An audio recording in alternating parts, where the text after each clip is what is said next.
कृष्ण पृष्ठाय भूतले श्रीमते भक्ति वेदांत स्वामीति नामिने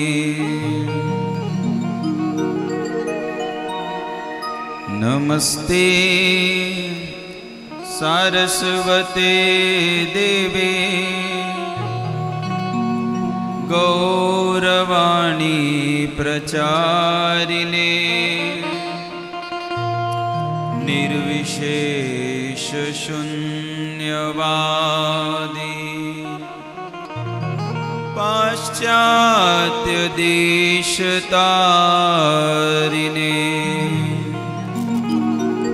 श्री कृष्ण चैतन्य प्रभु नित्यानंद श्री अद्वैत गदाधर श्रीवासादि श्री गौर भक्तवृंद।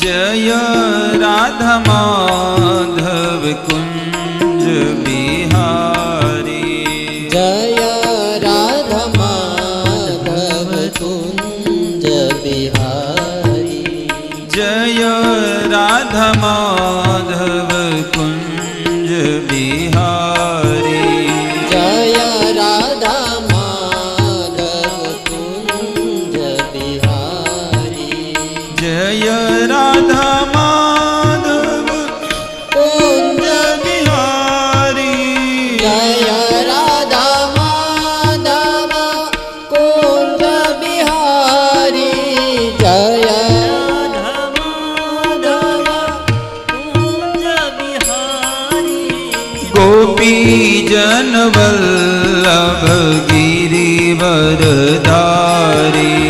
गोपी जन वल्लभ गिरिवरधारी, गोपी जन वल्लभ गिरिवरधारी, गोपी जन वल्लभ गिरिवरधारी,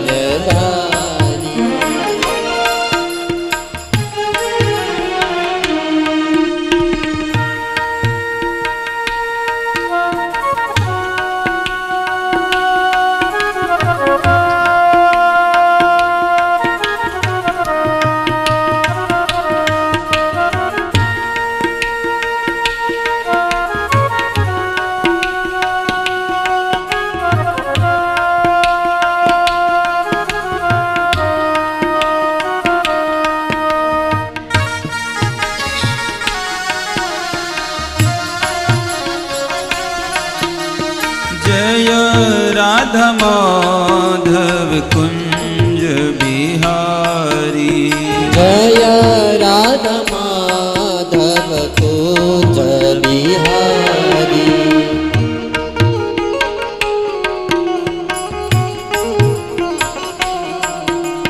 जय राधा माधव कुंज बिहारी, जय राधा माधव कुंज बिहारी, जय राधा माधव कुंज बिहारी, गोपी जन वल्लभ गिरिवरधारी, गोपी जन वल्लभ गिरिवरधारी, यशोदानंदन व्रज जन रंजन, यशोदानंदन व्रज जन रंजन, यशोदानंदन व्रज जन रंजन, यशोदानंदन व्रज जन यशोदानन्दन व्रज जन અંજન યશોદાનંદન બ્રજ જન રંજન यमुना तीरवनचारी યમુના તીરવનચારી हरे कृष्णा हरे कृष्णा कृष्णा कृष्णा हरे हरे हरे राम हरे राम राम राम हरे हरे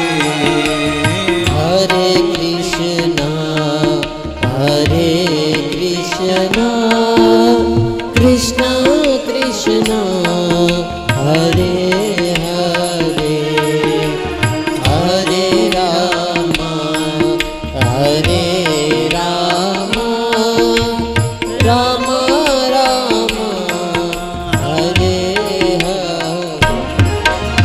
हरे कृष्णा हरे कृष्णा कृष्णा कृष्णा हरे हरे हरे राम हरे राम राम राम हरे हरे હરે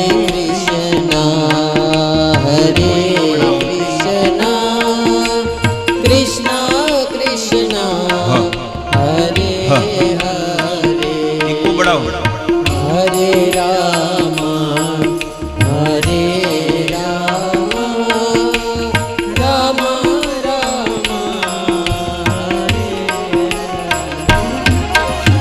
हरे कृष्णा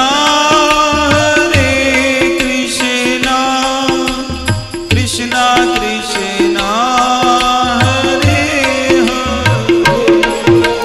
હરે રામ હરે રામ રામ રામ હરે હરે हरे कृष्णा હરે કૃષ્ણ आप बैठ जाओ કૃષ્ણ કૃષ્ણ હરે હરે હરે રામ હરે રામ રામ રામ હરે હરે हरे कृष्णा कृष्णा कृष्णा हरे हरे हरे राम राम राम હરે હરે હરે કૃષ્ણ કૃષ્ણ કૃષ્ણ હરે હરે હરે રામ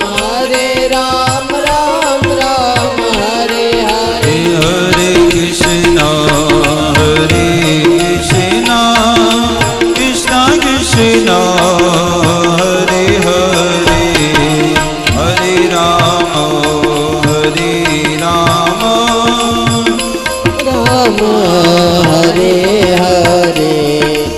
હરે કૃષ્ણ કૃષ્ણ કૃષ્ણ હરે હરે હરે રામ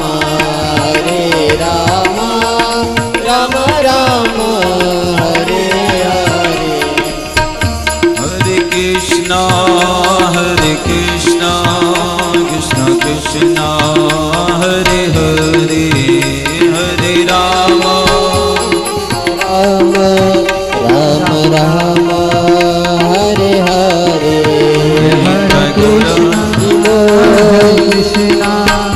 कृष्ण कृष्ण हरे हरे हरे राम राम राम हरे हरे जय राधा श्याम सुंदर राधा श्याम सुंदर राधा श्याम सुंदर राधे जय राधा श्याम सुंदर राधा श्याम सुंदर राधा श्याम सुंदर राधे कृष्ण કૃષ્ણ બલરામ કૃષ્ણ બલરામ કૃષ્ણ બલરામ જય કૃષ્ણ બલરામ કૃષ્ણ બલરામ કૃષ્ણ બલરામ કૃષ્ણ બલરામ જય કૃષ્ણ બલરામ જય ગૌરાનિતાય જય ગૌરાનિતાય ગૌરાનિતાય જય ગૌરાનિતાય ગૌરનિતાય જય ગૌરનિતાય ગૌરનિતાય જય ગૌરનિતાય જય જય પ્રભુપાદ પ્રભુપાદ પ્રભુપાદ પ્રભુપાદ જય જય પ્રભુપાદ પ્રભુપાદ પ્રભુપાદ પ્રભુપાદ નિત ગોર હરિ બોલ હરિ બોલ હરિ બોલ હરિ બોલ જય ગોર હરિ બોલ હરિ બોલ હરિ બોલ હરિ બોલ યુગ ધર્મ હરિનામ સંકીર્તન કી જય હો શ્રીલ પ્રભુપાદ મહારાજ કી જય હો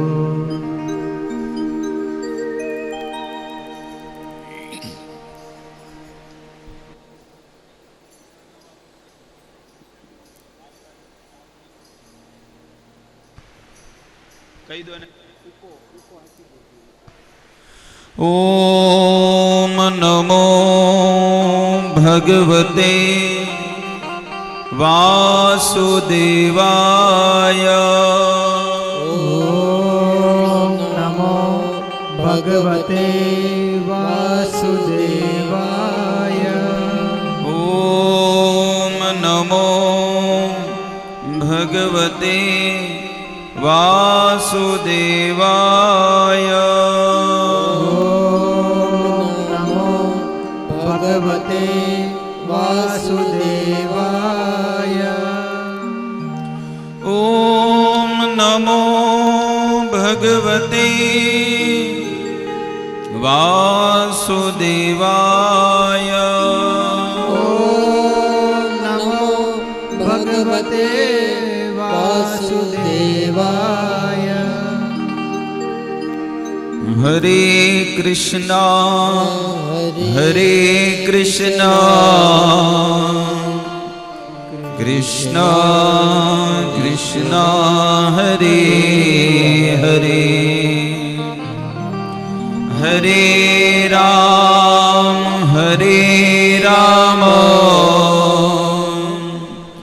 રામ રામ હરે હરે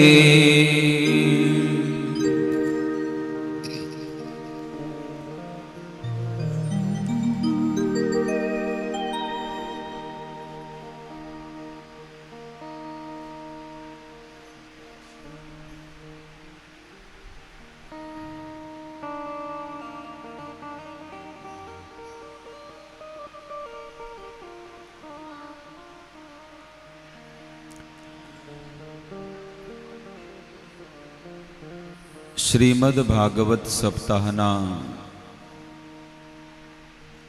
તૃતીય દિવસ શ્રી વૃંદાવન ક્ષેત્ર જે ભગવાનથી અભિન્ન છે એવા વ્રજભૂમિમાં ઉપસ્થિત શ્રી હરિઓમ યાત્રા સંઘ દ્વારા પ્રસ્થાપિત આ શ્રીમદ ભાગવત સપ્તાહમાં આપ સૌ ભક્તોનું હૃદયપૂર્વક વ્યાસપીઠ પરથી હાર્દિક હાર્દિક સ્વાગત છે. સૌને બધાને જય શ્રી કૃષ્ણ.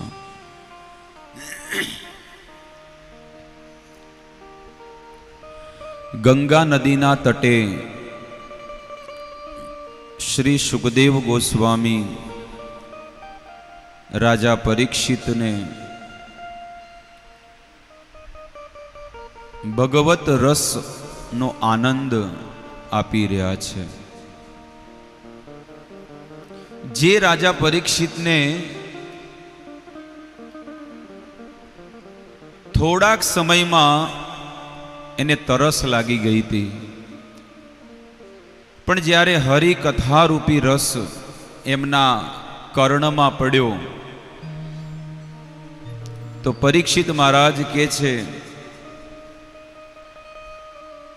સુખદેવજી કહે છે કે હે પરીક્ષિત, તમે થોડોક સમય આરામ કરી લો. 4 દિવસથી તમે ખાધું નથી, પાણી નથી પીધું, આરામ નથી કર્યો, તો તમે થોડોક આરામ કરી લો, પછી આપણે કથા કરીએ. પરંતુ પરીક્ષિતનો જવાબ એટલો સુંદર હતો કે હે ગુરુદેવ, હવે મને સંસારની કોઈ પણ વસ્તુની તરસ નથી, કારણ કે હું તમારા મુખેથી દિવ્ય રસનો આસ્વાદન કરી રહ્યો છું. પિબંતમ તો મુખાંબોજ અચ્યુત હરિ કથામૃતમ. હે ગુરુવર, તમારા મુખેથી નિત્ય દિવ્ય રસનો હું આસ્વાદન કરી રહ્યો છું, એટલે મને સંસારની કોઈ તરસ મને લાગી નથી. કોઈ પણ જીવાત્માને જ્યારે ઊંચો ટેસ્ટ મળે, જેને કહેવામાં આવે ભક્તિનો ટેસ્ટ, તો બીજા બધા જે રસ જે છે એને તુચ્છ થઈ જતા હોય છે. જેને રે આ હરિરસ ચાખ્યો, એણે તો સંસારને મિથ્યા કરી નાખ્યો. એવા રાજા પરીક્ષિત સંસારની બધી મોહમાયા મૂકીને ગંગા નદીના તટે હરિચર્ચા, હરિ સત્સંગ માટે બેઠા છે. જેવી રીતે આપણે પણ શ્રી વૃંદાવન ધામમાં સતત આજે 3જો દિવસનો લાભ લઈ રહ્યા છીએ.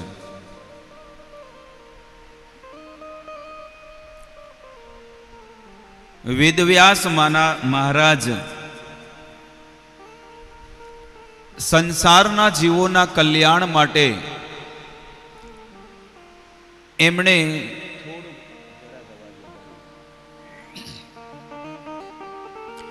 સંસારના જીવોના કલ્યાણ માટે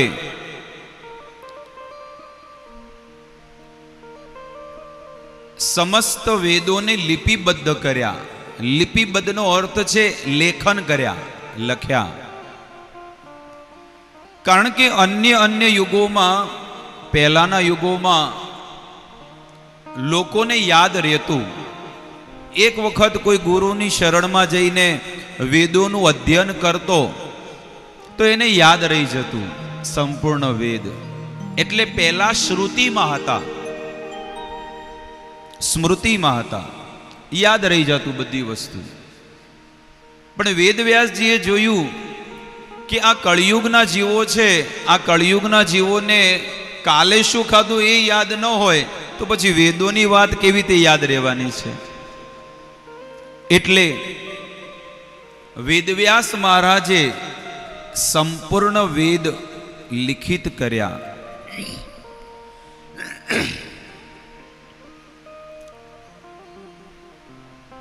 માયા મુગ્ધ જીવે નાહી સ્વત કૃષ્ણ જ્ઞાન, જીવેર કૃપાય કેલા કૃષ્ણ વેદ પુરાણ.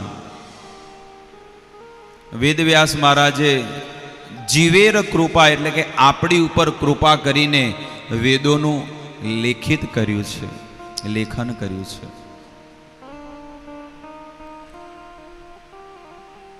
એમણે જગ્યા પણ નક્કી કરી કે કોઈ જેવી તેવી જગ્યા ઉપર આપણે વેદોને લેખન નથી કરવા. એટલે પવિત્ર શાંત જગ્યા હોય, જ્યાં કોઈ પણ પ્રકારનું ડિસ્ટર્બન્સ ન હોય, કોઈ પણ પ્રકારનો અવરોધ ન હોય, એવી જગ્યા મારે પસંદ કરવી છે.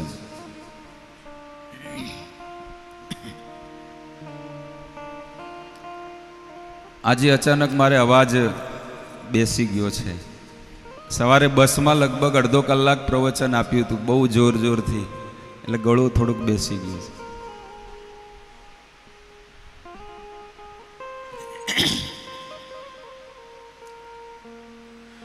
વેદવ્યાસજીએ વેદોને લખવા માટે બહુ દિવ્ય જગ્યા ચોઈસ કરી છે અને એ છે બદ્રીનાથ ધામ. વ્યાસ ગુફા જાણીતી છે, દરેક લોકોએ જોઈ હશે, દર્શન કર્યા હશે. ત્યાં આગળ વેદવ્યાસજીએ ગણપતિને બોલાવ્યા.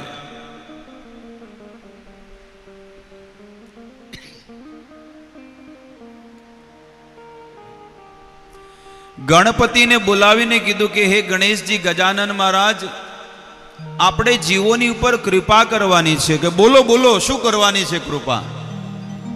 હું બધા વેદને બોલું અને તમારે લખવાના છે બધા વેદ. જુઓ વેદવ્યાસ, મારી પાસે સમય બહુ ઓછો છે ને તમે એટલું દિવ્ય કાર્ય મને સોંપ્યું છે, હું તમારી મદદ તો કરીશ, પણ જો તમે થોડુંક પણ મોડું કરશો તો હું જતો રહીશ.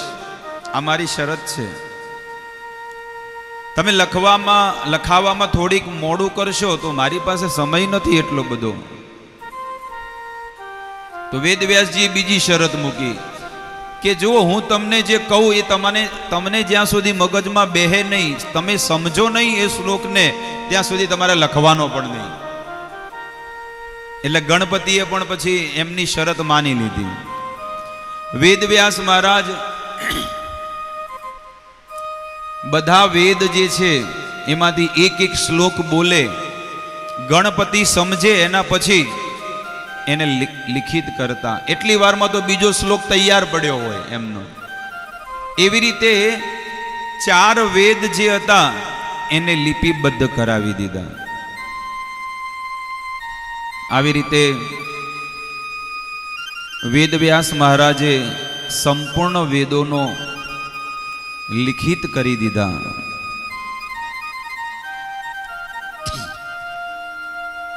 ત્યારે ગણપતિજીએ વેદવ્યાસજીને વંદન કર્યા. જે સમયે લખવાનું શરૂ કર્યું એ સમયે ગણપતિ દાદા પાસે પેન નહોતી, શાઈ, એટલે એમનો એક દાંત તોડી દીધો, જમણો દાંત, અને જમણો દાંત તોડીને લેખિત કર્યા. આવી રીતે વેદવ્યાસ જ્યારે એક એક શ્લોક બોલ્યા અને ગણેશજીએ બધા વેદોને લખ્યા છે.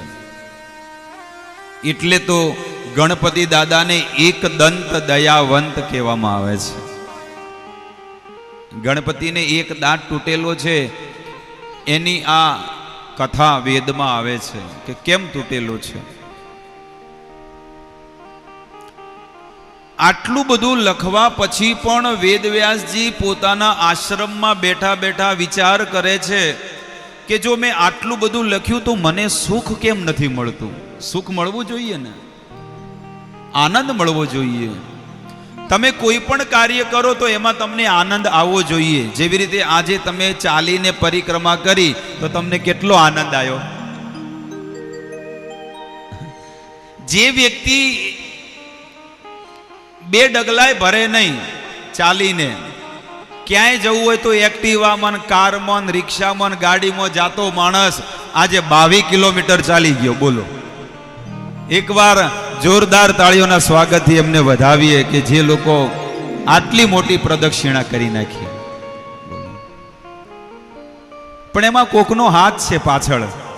આ પ્રદક્ષિણા કરાવવામાં કોકનો હાથ છે કે બસ હવે થોડુંક છે, થોડું થોડું કરતા કરતા છેક ગાડી પહોંચાડી દીધી. લોકો વારે વારે પૂછે, બાપુ કેટલું છે? બસ હવે આવી ગયું, આટલું છે, આ નજીક છે. હવે તમને કેટલો આનંદ આવતો છે કે વાહ, મેં પરિક્રમા કેટલી પૂરી કરી. ભલે મને કષ્ટ પડ્યો, મારા પગ બળતા હતા, કોઈને ફોડલા પડ્યા હોય, કોઈને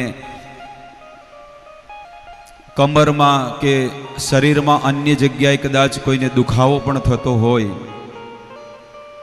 પણ તમે હૃદય પર હાથ મૂકીને કહેજો તમને કેટલો આનંદ હશે. 3 વાગે ઉઠી ગયા, બોલો કે મારા પ્રદક્ષિણા કરવી છે. વિચાર કરો કે તમારે એક તમે પ્રદક્ષિણા કરી તો તમને આટલો આનંદ આવે, પણ વેદવ્યાસજી આટલા બધા શાસ્ત્ર લખ્યા એને આનંદ જ ન. નારદ ઋષિ મુનિ જ્યારે બદ્રીનાથમાં ગયા, 4 ધામ બદ્રીનાથમાં, વેદવ્યાસજીને કહે છે કેમ ભાઈ ચહેરો તમારો આવો આમ સુકાઈ ગયો છે, ચહેરામાં ઉદાસીન છે, શું કરું ગુરુદેવ? કારણ કે વેદવ્યાસજીના ગુરુ નારદ મુનિ છે, એમની પાસે એમને ગુરુ બોધ લીધેલો છે. ગુરુવર શું કરું, મેં આટલા બધા શાસ્ત્ર લખ્યા, મને સુખ નથી, આનંદ નથી. નારદ મુનિ કે વેદવ્યાસ તમે આટલું બધું લખ્યું, તમને સુખ નથી તો સંસારના જીવોને વાંચીને કેવી રીતે સુખ મળવાનું છે? તમે લખ્યું છે તો તમને સુખ નથી મળતું, તો આ લોકો વાંચશે તો એમને કેવી રીતે સુખ મળશે? તો ગુરુદેવ શું કરું? હે વેદવ્યાસ, તમે એક દિવ્ય ગ્રંથની રચના નથી કરી, અને એ રચના જો તમે કરશો તો તમારા હૃદયની અંદર પણ સુખ અને આનંદ મળશે. કઈ રચના?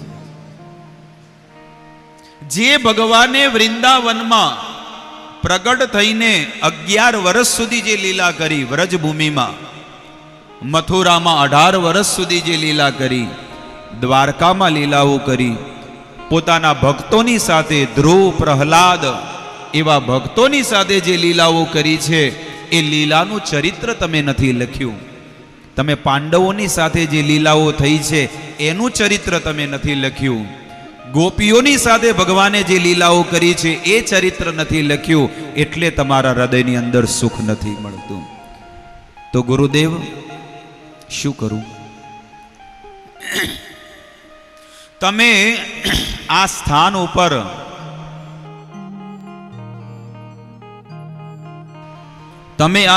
ઉપર બદ્રીનાથમાં તમે તપ કરો, તપસ્યા કરો, અને તપસ્યા કરવાથી જ ભગવાન તમારા પર પ્રસન્ન થશે, ભગવાન જ તમને પ્રેરણા આપશે. વેદવ્યાસ મહારાજ એમને બહુ દિવ્ય તપ કર્યું. બ્રહ્મ નદ્યા સરસ્વત્યા આશ્રમ પશ્ચિમે તટે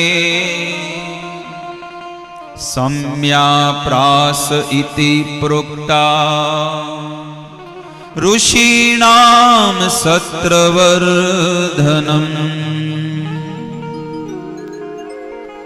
બ્રહ્મ નદ્યા સરસ્વત્યા, જ્યાં આગળ બ્રહ્મ નદી સરસ્વતી નદી વહે છે બદ્રીનાથ ધામમાં, આશ્રમ પશ્ચિમે તટે, અને પશ્ચિમ દિશામાં વેદવ્યાસ મહારાજનો આશ્રમ છે, વ્યાસ ગુફા.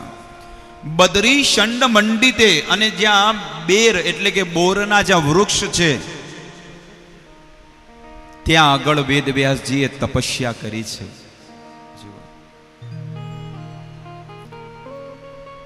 તપસ્યા કરવાથી ભગવાન બહુ પ્રસન્ન થાય છે. તમે કોઈ પણ પ્રકારની તપસ્યા ભગવાન માટે કરો તો ભગવાન તમારા પર બહુ પ્રસન્ન થાય છે કે આણે મારા માટે આ તપ કર્યું છે.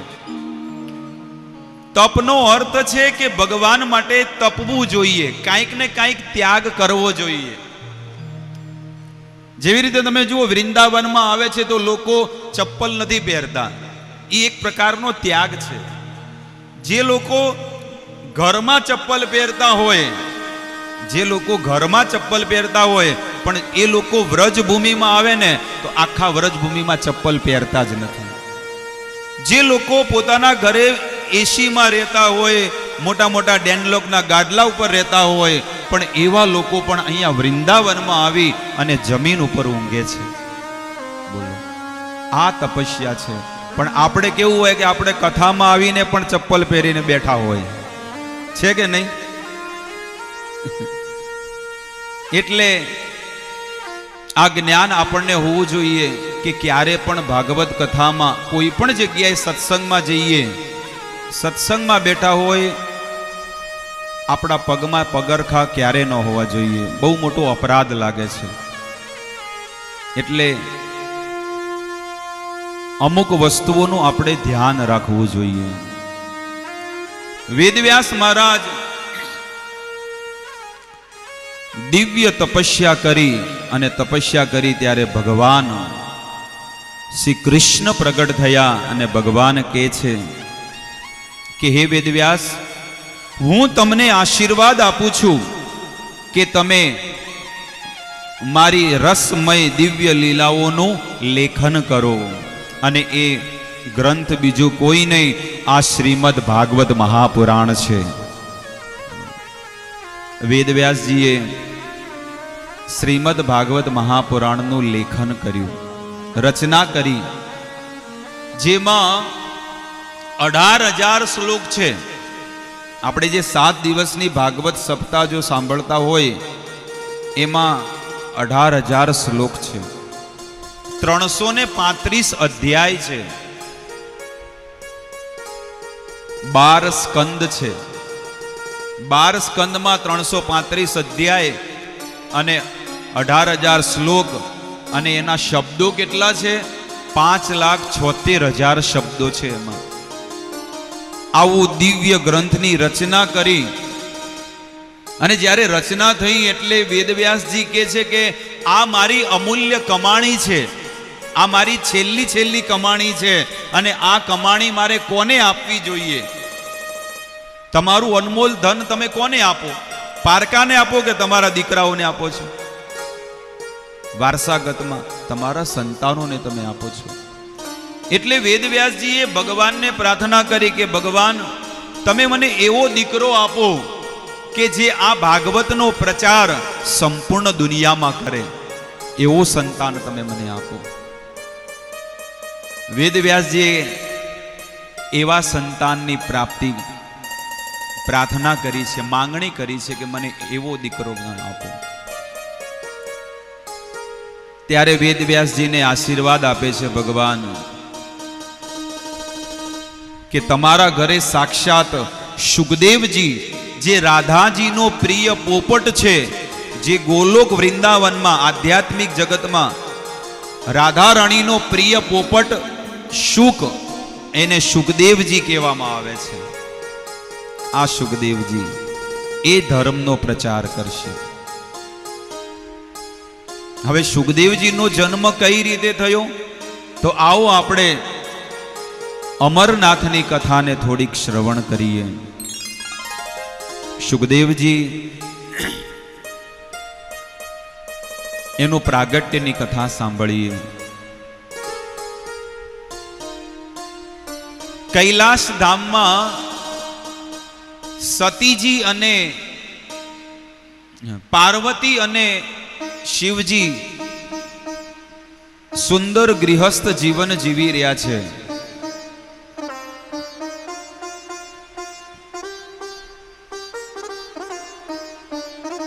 નારદ મુનિ ત્યાં આગળ આવ્યા, અને નારદ મુનિ કહે છે કે હે સતી, હે માતા, તમને હું વંદન કરું છું, પ્રણામ. સતીજીએ એમના પ્રણામ સ્વીકાર કર્યા, અને સતીજીએ પણ સામે એમને વંદન કર્યા. ભોજન ખવડાવ્યું, જમ્યા, અને જમ્યા પછી સતીજી પૂછે છે કે નારદ મુનિ, તમે ઘણા દિવસે અહીંયા આવ્યા, પધાર્યા. નારદ મુનિ કે બસ માતા, તમારા દર્શન કરવા માટે અને ભોળાનાથના દર્શન કરવા માટે હું આવ્યો છું. કેવું ચાલે છે તમારું ગૃહસ્થ જીવન? ઘર સંસાર બરોબર ચાલે છે? આપણે નથી પૂછતા? એકબીજાના ઘરે જઈએ તો પૂછે, એટલે પછી બધા લોકો કોઈ અમુક વળી હારું કે અમુક કે મારે તો કેટલું બધું દુઃખ છે, પણ કોને કહેવા જવું હવે? એટલે સતીજી જે છે ને, એ કહે છે કે ના, બહુ સારું છે. અમારો ગૃહસ્થ જીવન, ઘર સંસાર બહુ સારો ચાલે છે. નારદ મુનિ કે તમારા પતિદેવ તમારાથી કાંઈ છુપાવતા તો નથી ને? તમારા બંને વચ્ચે કાંઈ અણબણ તો નથી ને? કે ના ના, કોઈ વસ્તુ છુપાવતા નથી અને અમે બહુ સુંદર સારી રીતે જીવન જીવી રહ્યા છીએ. તો એમને ગળામાં જે મૂંડની માળા પહેરે છે એ શેની છે? મારે જાણવું છે, કારણ કે તમે એમની પત્ની છો એટલે તમને ખબર હશે. મારે જિજ્ઞાસા છે, જાણવું છે. એટલે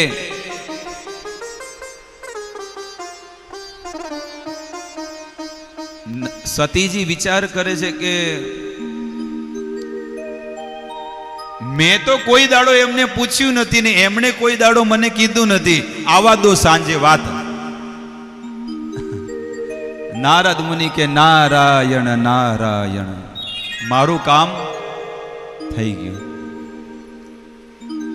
ભોળાનાથ દિવ્ય તપસ્યા કરી અને જ્યારે સાંજે ભોજન થાળીમાં બેઠા, કે 5 મિનિટ બેઠા, 10 મિનિટ બેઠા, પણ થાળી રહોડામાંથી આવી નહીં.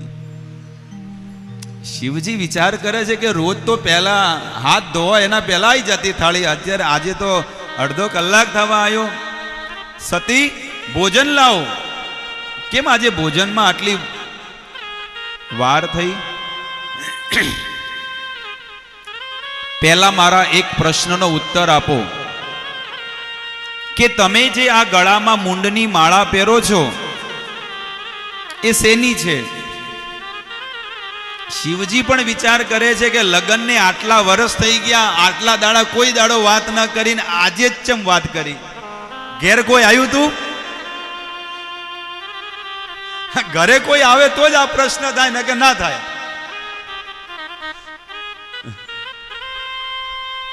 ઈ કે નારદ મુનિ આયા તો કે પટી ગયું. તારે જાણવું છે કે આ ગળામાં હું મૂંડની માળા પહેરું છું, ખોપડી, એ શેની પહેરું છું? સતી, જેટલી વાર તું મરે છે, જેટલી વાર તું મરે છે, હું મારા હાથે તારા અંતિમ સંસ્કાર કરું છું અને એમાં જે મૂંડ વધે છે ને તારી, એને હું મારા હૃદયથી લગાડું છું. આ જગતમાં હે સતી, ભગવાન પછી જો પ્રેમ કરતો હોય ને તો હું તને કરું છું, બીજા કોઈને નથી કરતો. એટલે તું મને બહુ પ્રિય છે, એટલે તારી ખોપડી મૂંડ હું મારા ગળામાં ધારણ કરું છું. હવે સતીજી વિચાર કરે છે 1 2 3 4 5 6 7 8 9 10 અને તમે એકના એક કેમ? તમે નહીં મરતા ને હું મરું? ભોળાનાથ કહે છે કે જો સતી, હું અમર કથા જાણું છું એટલે હું અમર થઈ ગયો. મારે મરવું પડતું નથી અને તે નથી સાંભળી એટલે તારે મરવું પડે છે, દેહ ત્યાગ કરવો પડે છે.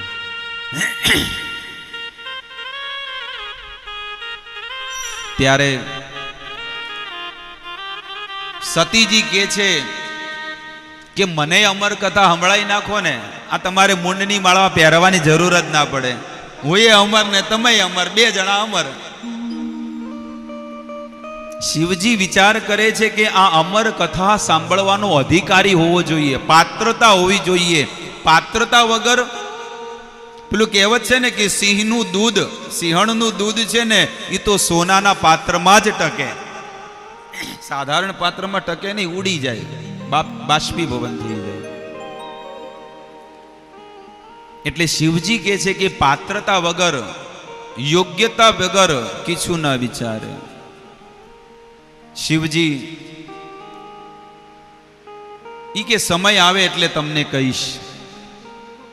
એક દિવસ આવ્યો, એને શિવજી કીધું કે ચાલો સતી, આજે હું તમને કથા સંભળાવું, પણ આ જગ્યા નહીં, બહુ દિવ્ય જગ્યા, અને એ જગ્યા બીજી કોઈ નહીં. તમે ગયા હશો અમરનાથ. અમરનાથ તમે ગયા ને, ત્યાં આગળની કથા છે. શિવજી એ અમરનાથમાં ગયા અને જોરદાર ડમડું વગાડ્યું. એટલું ડમડું વગાડ્યું કે જેટલા પણ પશુ પક્ષી કીટ પતંગ એ બધા ઉડી ગયા, બધા ઉડી ગયા. અને જ્યાં આગળ એ શિવલિંગના દર્શન જે તમે કર્યા છે એ જગ્યા ઉપર બેસી ભગવાન ભોળાનાથે સતીજીને સંપૂર્ણ આ ભાગવત કથા સંભળાવી હતી. એ અમર કથા બીજી કોઈ નહીં, આ ભાગવત કથા જે છે ને એ જ અમર કથા જે આપણે વૃંદાવન ધામમાં બેસીને સાંભળી રહ્યા છે વ્રજભૂમિમાં. ડમરું વગાડ્યું એટલે ઝાડ ઉપર એક પોપટ હતો માદા. એ એના બચ્ચાને એ માળામાં જ મૂકી અને પોપટ તો ઉડી ગયો, પણ પેલું બચ્ચાનું જે અંડું હતું ને અંડું ફૂટી ગયું અને એમાંથી બચ્ચાનો જન્મ થયો અને બીજું કોઈ નહીં, શુક પોપટના રૂપમાં એનો જન્મ થયો. હવે આ બધી વાત સાંભળે છે શિવજી સતીજીને કહે છે કે ઊંઘતા નહીં, હે સતી કથામાં ઊંઘજો મત. આપણે તો બધા એટલો ઠંડો ઠંડો પવન, ગરમ ગરમ મરચાના ભજીયા એટલે માણસને શું થાય, ઊંઘ આવી જાય. હવે આજે પરિક્રમા કરતા હતા કે બાપુ તમે કથા કરો એટલે એવી ઊંઘ આવે ને આશ્રમમાં ઉતારામાં નહીં આવતી. મેં કીધું આ કથાનો આ પ્રભાવ કેવો છે એ તો તમે જુઓ કે લોકોને ઊંઘ લાવવા માટે ટીકડા લેવા પડતા હોય છે. લોકોને ઊંઘ લાવવા માટે ગોળીઓ ગળવી પડે છે, પણ અહીંયા વગર ગોળીઓ ઊંઘ આવી જાય છે. પણ આ કથા લોકોને ઊંઘાડવા માટે નથી, પણ જે ઊંઘેલા છે એને જગાડવા માટે છે. એટલે કથામાં ઊંઘવું ન જોઈએ. ઊંઘ આવે તો આપણે ઊભા થઈ જવું જોઈએ. અમારા ગુરુ મહારાજ જે છે, અમારા ગુરુ મહારાજ છે રાધા ગોવિંદ ગોસ્વામી મહારાજ, એમની કથામાં કહે છે કે તમને ઊંઘ આવે તો તમારે ઊભા થઈ જવું જોઈએ.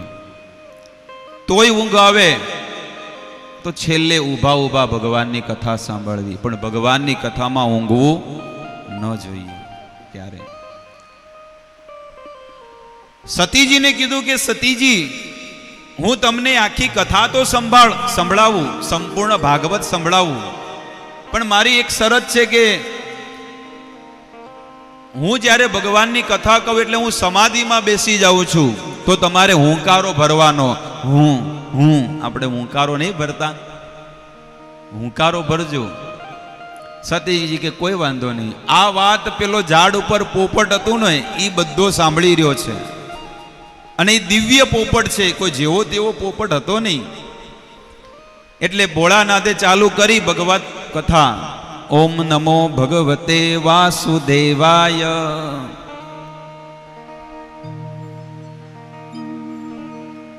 સુંદર મજાના શ્લોકનું ઉચ્ચારણ કરે છે. સુંદર સુંદર કથાઓની રચના શરૂ છે. અને જેવી કથા ચાલુ કરી ત્યાં સતીજીને ઊંઘવાનું ચાલુ કર્યું. હવે પેલો પોપટ આખી કથા શરૂઆતથી લઈને એન્ડ સુધી કથા તો સાંભળી, પણ સતીજીના અવાજમાં, સ્ત્રીના અવાજમાં હુંકારો ભરે છે. એટલે ભોળાનાથને લાગ્યું કે સતી કથા સાંભળે છે, અને આખી કથા સંપૂર્ણ ભાગવત સંભળાવ્યું. અને શિવજી કીધું ઇતિ શ્રીમદ ભાગવતે મહાપુરાણે પરમ સંહિતાયામ દ્વાદશ સ્કંદ સમાપ્ત. જ્યારે આંખ ખોલી તો જોવામાં આવે તો સતીજી સૂઈ ગયા. શિવજી વિચાર કરે છે, શિવજી કહે છે કે આ આખી કથા કોણે સાંભળી? જો સતીજી અહીંયા સૂઈ ગયા તો પેલા પોપટને જોવે તો શિવજી ત્રિશૂલ લઈને પોપટની પાછળ દોડે. યતો યતો ધાવતી તત્ર તત્ર શિવજી. ભોળાનાથ પાછળ પાછળ દોડે છે. અને એ શુક પોપટ અમરનાથથી ચાર ધામમાં આવ્યો, અને ચાર ધામમાં વેદવ્યાસજીની પત્ની જે બદ્રીનાથમાં હતા એમના મુખમાં જઈ અને પેટમાં જઈ ગયો. શિવજી કહે છે નહીં છોડું, નહીં છોડું. વેદવ્યાસજી કે કોને નહીં છોડો? ઈ કે આ પોપટના બચ્ચાને નહીં છોડું. કેમ? આણે અમર કથા સાંભળી દીધી છે. ઈ કે પાછા ફરો, પાછા. કેમ? અરે જેને અમર કથા સાંભળી હોય એને કોઈ વિનાશ ન કરી શકે. શિવજી બિચારા પછી જતા રહ્યા કે ભાઈ જેને અમર કથા સાંભળી હોય એનો કોઈ વાળે વાંકો ન કરી શકે, હું એ ન કરી શકું. શિવજી કે જતા રહ્યા. અને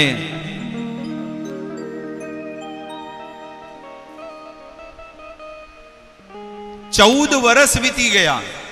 સાધારણ બાળકનો જન્મ 9 મહિને થઈ જત, પણ અહીંયા સુખદેવજી 14 વર્ષ વીત્યા છે, પણ માના ગર્ભની અંદર સુખદેવજી બેઠા છે. વેદ વ્યાસજી કહે છે કે બેટા બહાર આવો, માને કષ્ટ થાય છે, પીડા થાય છે. વેદ વ્યાસજીએ જ્યારે આ વાત કરી, સુખદેવજી કે હું અહીંયા સેફ આનંદથી ભજન કરું છું, મારે બહાર આવવું નથી. પણ માને પીડા થાય છે, બહાર આવવાનું કંઈક તો તમે કહો કે કઈ રીતે તમે બહાર આવશો, કંઈક કારણ બતાવો. જેણે આ સૃષ્ટિ બનાવી છે, સૃષ્ટિનો દાતા, તારણહાર, દ્વારિકાધીશ, જો ઈ અહીંયા આવીને એમ કે સુખદેવજી બહાર આવ, મારી માયા તને સ્પર્શ નહીં કરે તો હું બહાર આવું, ન કે નહીં આવું. વેદવ્યાસજી નહીં ગયા હોય, સીધા દ્વારકા, બદ્રીનાથ ટુ દ્વારકા. દ્વારકાધીશને કહે છે કે પ્રભુ થોડો કષ્ટ તમારે લેવો પડશે. શું થયું? મારો સુપુત્ર એણે આવી શરત મૂકી છે. તરત જ ભગવાન આવ્યા અને સુખદેવજીને કીધું કે હે બેટા, હે સુખદેવ, મારી આ માયા મેં બનાવી છે, આ સંસારના જીવોને ભરમાવા માટે બનાવી છે. એવી જબરજસ્ત માયા બનાવી છે ને કે ખોટું છે હાચું લાગે છે, અને હાચું છે ઈ દેવી હૈષા ગુણમયી મમ માયા દુરક્તયા. ગીતામાં ભગવાન કહે છે કે મારી આ માયા બહુ પ્રબળ છે. દેવી હૈષા ગુણમયી મમ માયા દુરક્તયા. પણ હે અર્જુન, મામેવ યે પ્રપદંતે, જો કોઈ જીવાત્મા મારી શરણમાં આવી જાય, માયા મેતા તરંતી તે, એ માયામાંથી મુક્ત થઈ અને વૈકુંઠનો અધિકારી બની જાય છે. બોલો. એટલે ડગલે ને પગલે, ક્ષણે ને ક્ષણે આપણે એક જ વસ્તુ ધ્યાનમાં રાખવી કે હું શરીર નથી પણ હું આત્મા છું. હું શરીર નથી, હું આત્મા છું. આ જગતમાં હું કર્મ કરું છું, શરીરમાં આવીને કર્મ કરું છું. મારા સગા સંબંધી, પુત્ર પરિજન બધું છે, કુટુંબ સમાજ, પણ આ બધું ખોટું છે, સાચું નથી. આ તો બધું ખોટું છે.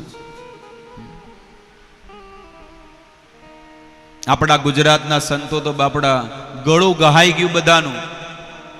મીરાબાઈ, પાનબાઈ, કંકુબાઈ, કેટલા કેટલા લોકોએ, ભક્તોએ ભજન ગાયું છે.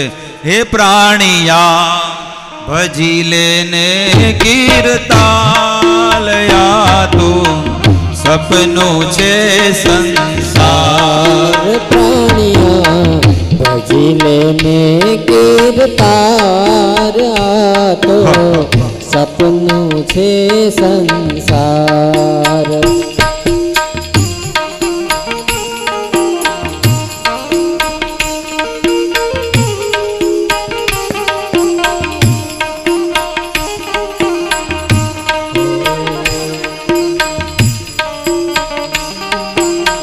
ઊંચી મેડીને અજબ જરૂખો, વખતણો નહીં પાર.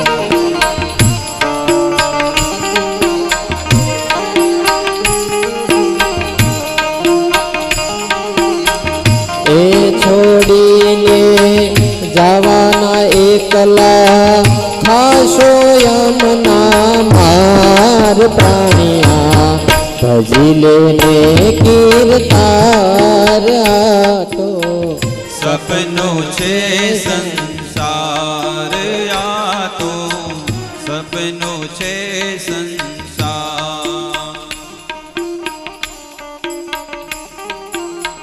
ધન દોલત ને માલ ખજાના, પુત્ર ને પરિવાર.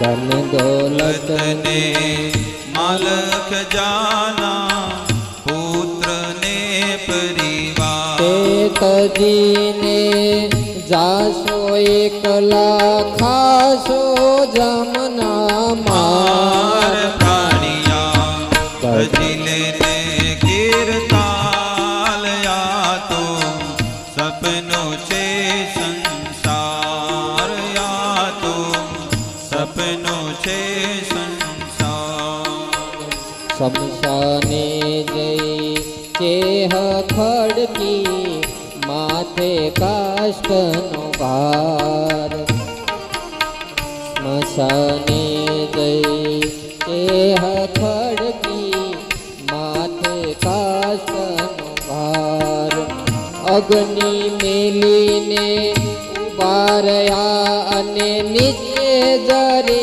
અંગાર પ્રાણિયા ભજીલે ને કીર્તાલ યા તો સપનો છે સંસાર એ પ્રાણિયા ભજીલે ને કીર્તાર આ તો સપનું છે સંસાર એ આ તો સપનું છે સંસાર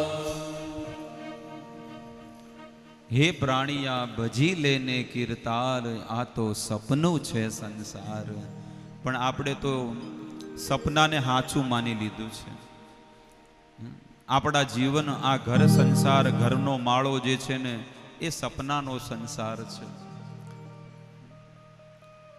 ઘણી વખત આપણે રાતના સપનું જોતા હોય દરેકને સ્વપ્ન આવતા હોય છે તો જ્યારે સપન આવે એ સપનું જે છે અડધો કલાકનું હોય વધારે મોટું નથી હોતું 10 મિનિટનું આવે અમુક લોકો કે મન તો આજ સપનું આવ્યું તો કાળો કાળો હાપ ન દેખાડો તો હું કૂવામાં પડી ગયો તો આવું બધું લોકોને આ ભણકારા વાગે આવું થતું હોય ને ક્યારેક ક્યારેક અમુક તો કે મેં એવી જગ્યા જોઈ કે જે જગ્યા હું ક્યારે ગયો જ નહોતો આવું તમે અનુભવ કર્યો છે થાય છે એ જગ્યા તમે ન જોઈ હોય એ માણસો ન જોયા હોય કારણ કે એ જગ્યાએ તમે પહેલાના જન્મમાં જ્યાં કર્મ કર્યા છે ને એનો પ્રભાવ તમારા ચિત્ત ઉપર પડ્યો છે ને એ તમને સપનામાં આવતો હોય છે તો ક્યારેક આપણે સપનું જોતા હોય એટલે આપણને એવું લાગતું હોય કે ઘણી વખત ઘણા લોકો નવાબ બની ગયા હોય મોટા રાજા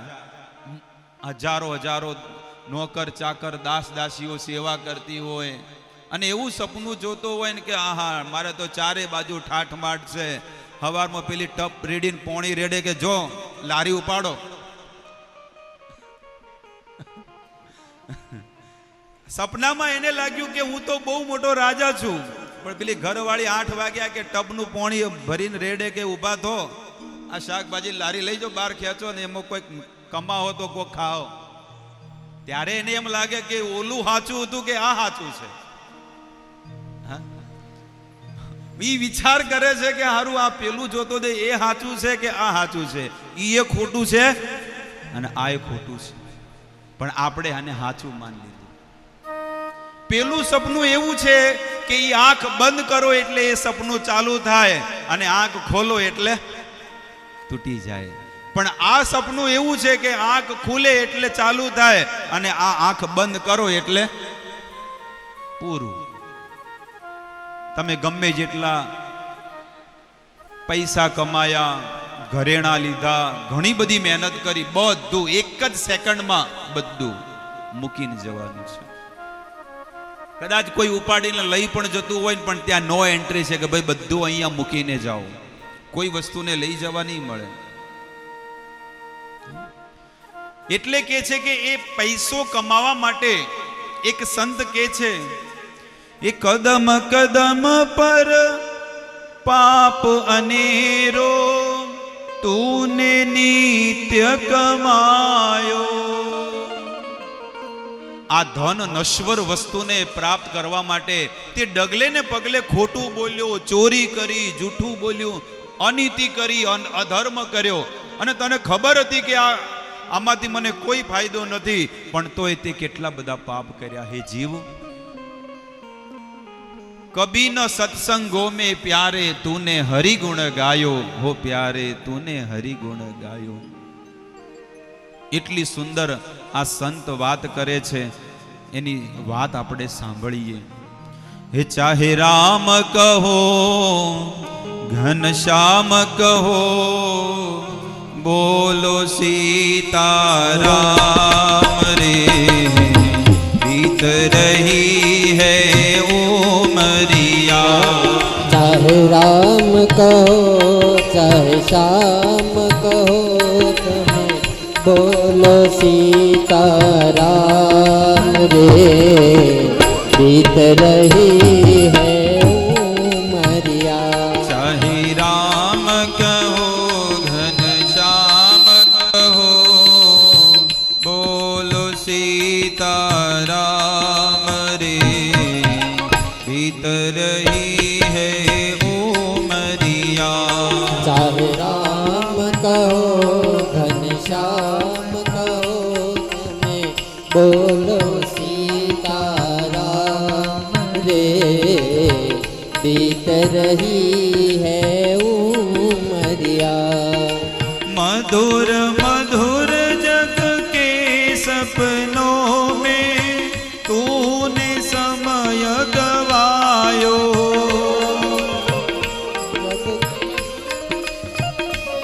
सपनों में तूने समय गवायो। कभी न मन मंदिर में प्यारे तूने हरि गुण गायो।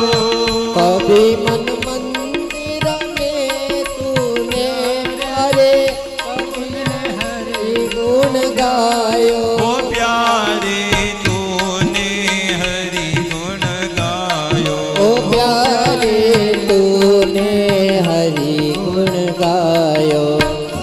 चाहे राम कहो घनश्याम कहो, बोलो सीताराम रे, बीत रही है उमरिया।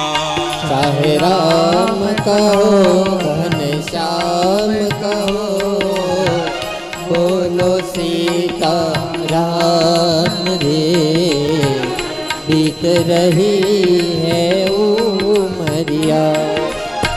झूठी काया झूठी माया, क्यों तू बने गुलाम रे।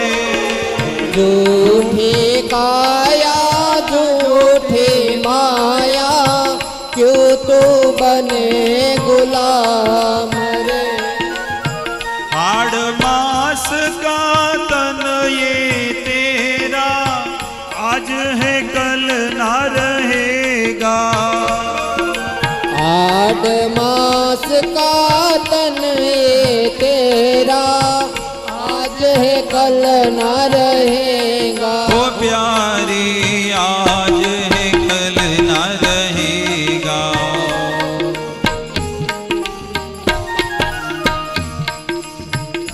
माटे राम कहो घनश्याम कहो, बोलो सीताराम रे, बीत रही है उमरिया। चाहे राम कहो घनश्याम कहो, बोलो सीताराम रे, बीत रही है उमरिया। हाथी घोड़ा माल खजाना, कोई ना संग न जाएगा।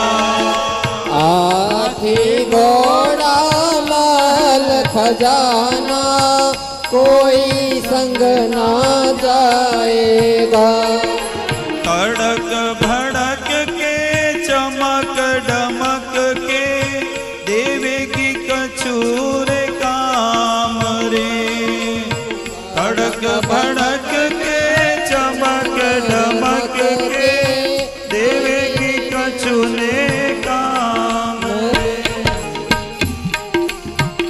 चाहे राम कहो घन घनश्याम कहो बोलो सीताराम रे बीत रही है उमरिया चेत अरे माटी के पुतले नश्वर है तेरी काया चेत रे माटी के पुतले नश्वर है काया 4 दिनों की जिंदगानी में तू ना क्यों भरमाया 4 दिनों की जिंदगानी में तू काहे भरमाया हो प्यारे तू काहे भरमाया चाहे राम कहो घनश्याम कहो बोलो सीताराम रे बीत रही है उमरिया तेरी बीत रही है उमरिया तेरी बीत रही है उमरिया तेरी बीत रही है उमरिया तेरी बीत रही है उमरिया चाहे राम कहो घनश्याम कहो हे बोलो सीताराम रे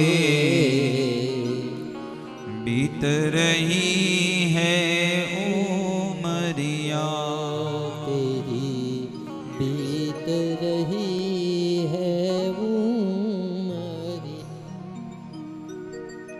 આપણી ઉંમર વીતી રહી છે ક્ષણે ક્ષણે આપણું આયુષ્ય મટી રહ્યું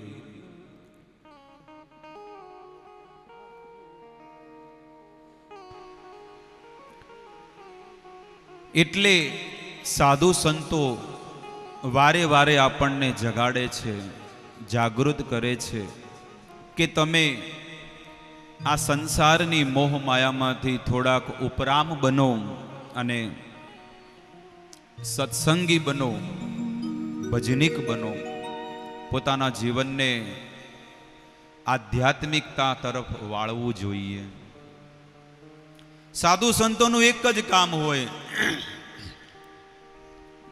એ સંસારી જીવને એમ જ કે તમે ભક્તિ કરો મંદિરે આવો સત્સંગ કરો તો સંસારી વ્યક્તિ પાછો કે બાપુ અમે શું કરીએ અમે તો જંજાળમાં ફસાઈ ગયા છે લોકોને એમ કે ભાઈ તમે મંદિરે કેમ નહીં આવતા સાધના કરો ભજન કરો મંદિરે આવો તો લોકો એમ કે ભાઈ અમે તો જંજાળમાં ફસાઈ ગયા તો કોઈ વાંધો નહીં જાળું આવો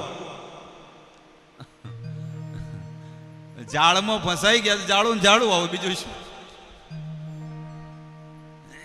જાળમાં ફસાવા માટે કોણ આવ્યું હતું કોઈ બીજું આવ્યું હતું બ્રહ્માજી આવ્યા હતા આપણે ખુદ જાળામાં ફસાઈ ગયા આપણને ખબર છે કે આ સંસાર મિથ્યા છે ઘર સંસાર માંડશું વિવાહ કરશું તો આના કરતાંય વધારે દુઃખ મળશે પણ તોય લોકો કે છે પશ્યન અપી ન પશ્યતિ શાસ્ત્ર કે છે કે જોવે છે જાણે છે આના પહેલાના લોકોને જોઈ લીધા અનુભવ કરીને જોઈ લીધા કે આ લગ્ન કરીને પસ્તાણો છે તોય પેલો કે મારે ફેરા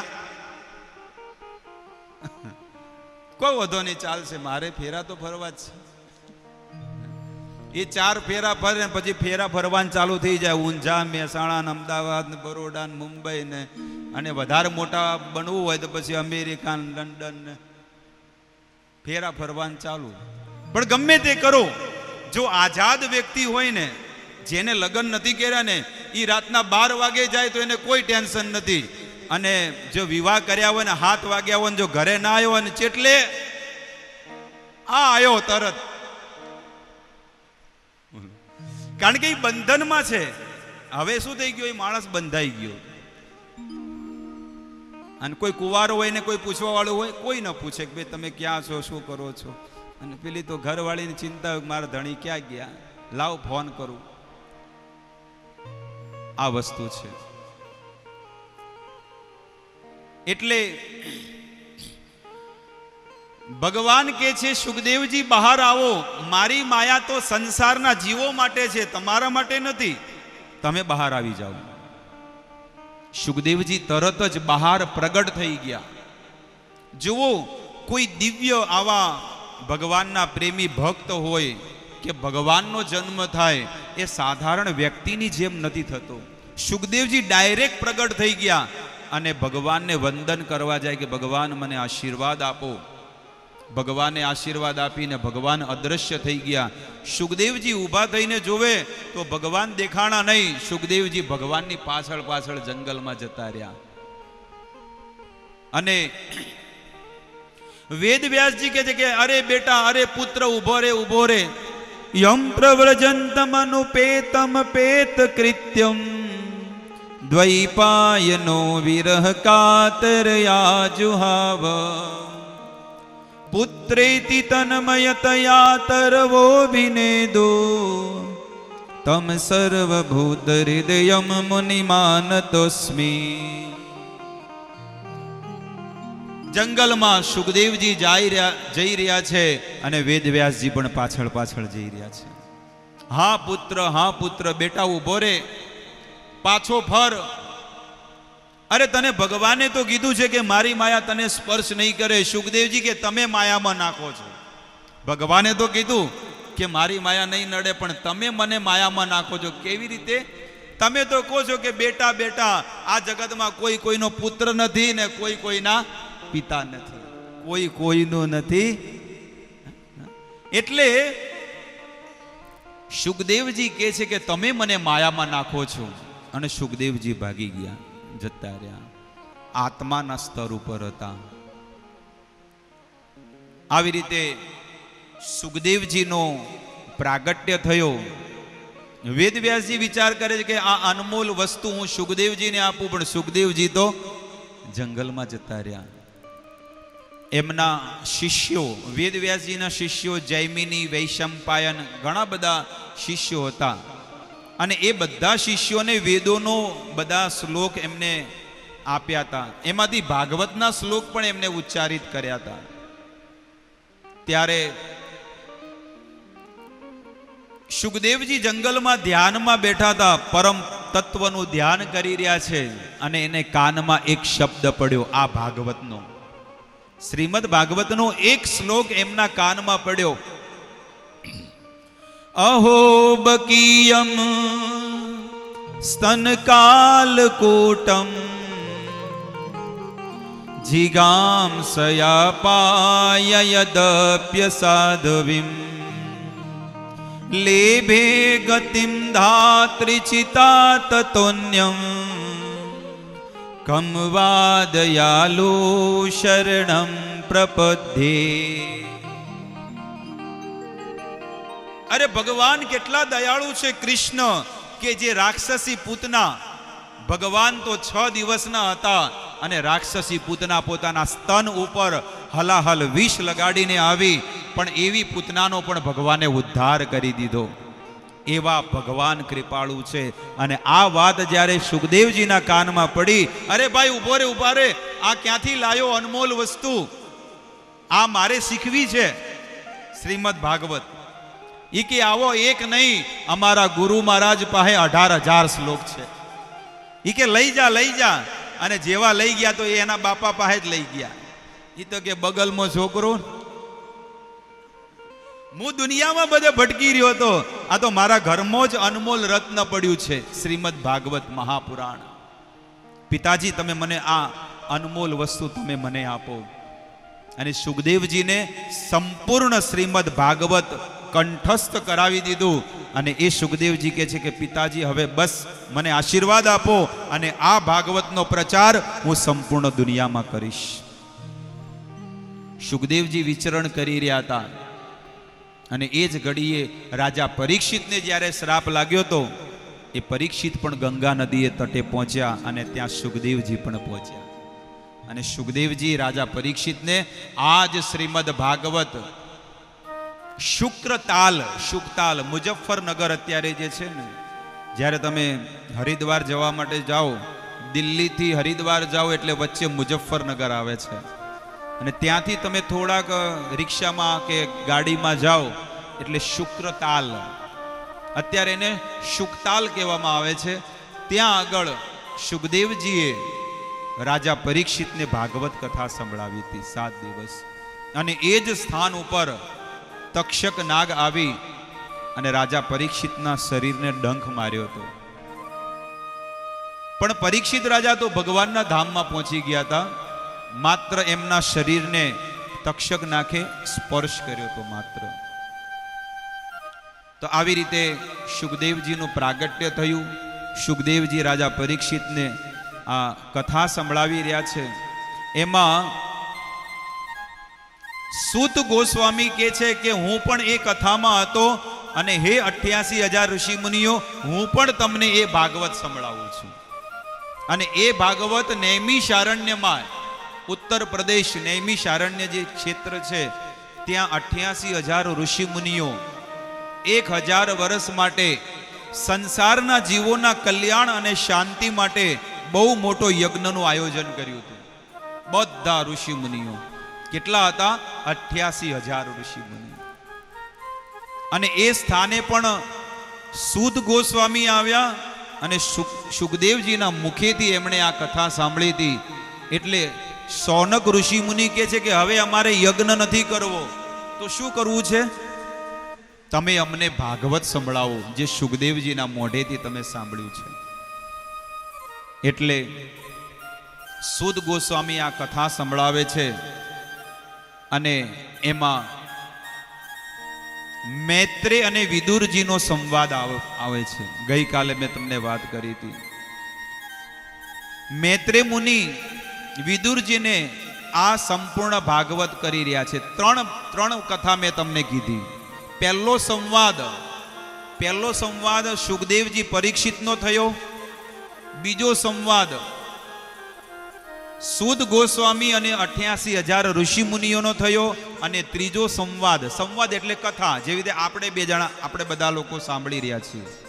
હું તમને કહી રહ્યો છું ને તમે સાંભળી રહ્યા છો, એને સંવાદ. અને ત્રીજો સંવાદ મૈત્રેય મુનિએ વિદુરજીને ભાગવત સંભળાવ્યું હતું. તો મૈત્રેય મુનિ કહે છે કે હે વિદુરજી, તમારે સૃષ્ટિનું પ્રારંભ કેવી રીતે થયું એ હું તમને સંભળાવું. ભગવાને બ્રહ્માજીને પ્રગટ કર્યા, અને ભગવાનની નાભીમાંથી બ્રહ્માજીનું પ્રાગટ્ય થયું કમળમાંથી. બ્રહ્માજી આખા 14 લોકની અંદર વિચરણ કરે, પણ કોઈ જગ્યાએ કાંઈ વસ્તુ નહીં. ત્યારે એક અવાજ આવ્યો દિવ્ય, તપઃ, હે બ્રહ્મા, તમે તપ કરો, કારણ કે તપના પ્રભાવે હું સૃષ્ટિનું સર્જન કરું છું. તપના પ્રભાવે હું સૃષ્ટિને ચલાવું છું, અને તપના પ્રભાવે જ હું સૃષ્ટિનો પ્રલય કરી દઉં છું. એટલે બ્રહ્મા, તમે તપ કરો. બ્રહ્માજીએ તપ કર્યું, ભગવાન પ્રગટ થયા, અને ભગવાને બ્રહ્માજીને 5 વસ્તુ આપી. આકાશ, પૃથ્વી, અગ્નિ, જળ, વાયુ. તમે સંસારી 84 લાખ પ્રકારની યોની, અલગ અલગ શરીરોને પ્રગટ કરો, અને દરેક શરીરના હૃદયમાં હું આત્મા અને પરમાત્મા રૂપે વિરાજમાન થઈશ. ભગવાનના શરીરમાંથી જ્યારે ભગવાને શ્વાસ બહાર કાઢ્યા, એટલે અનંત કોટી આત્માઓ જ્યારે બહાર આવી, ત્યારે અમુક આત્માઓ કહે છે કે અમારે તમારી સેવા નથી કરવી. એટલે ભગવાને આપણા માટે આ સંસાર બનાવ્યો. બ્રહ્માજી અલગ અલગ ડિઝાઇનો બનાવી.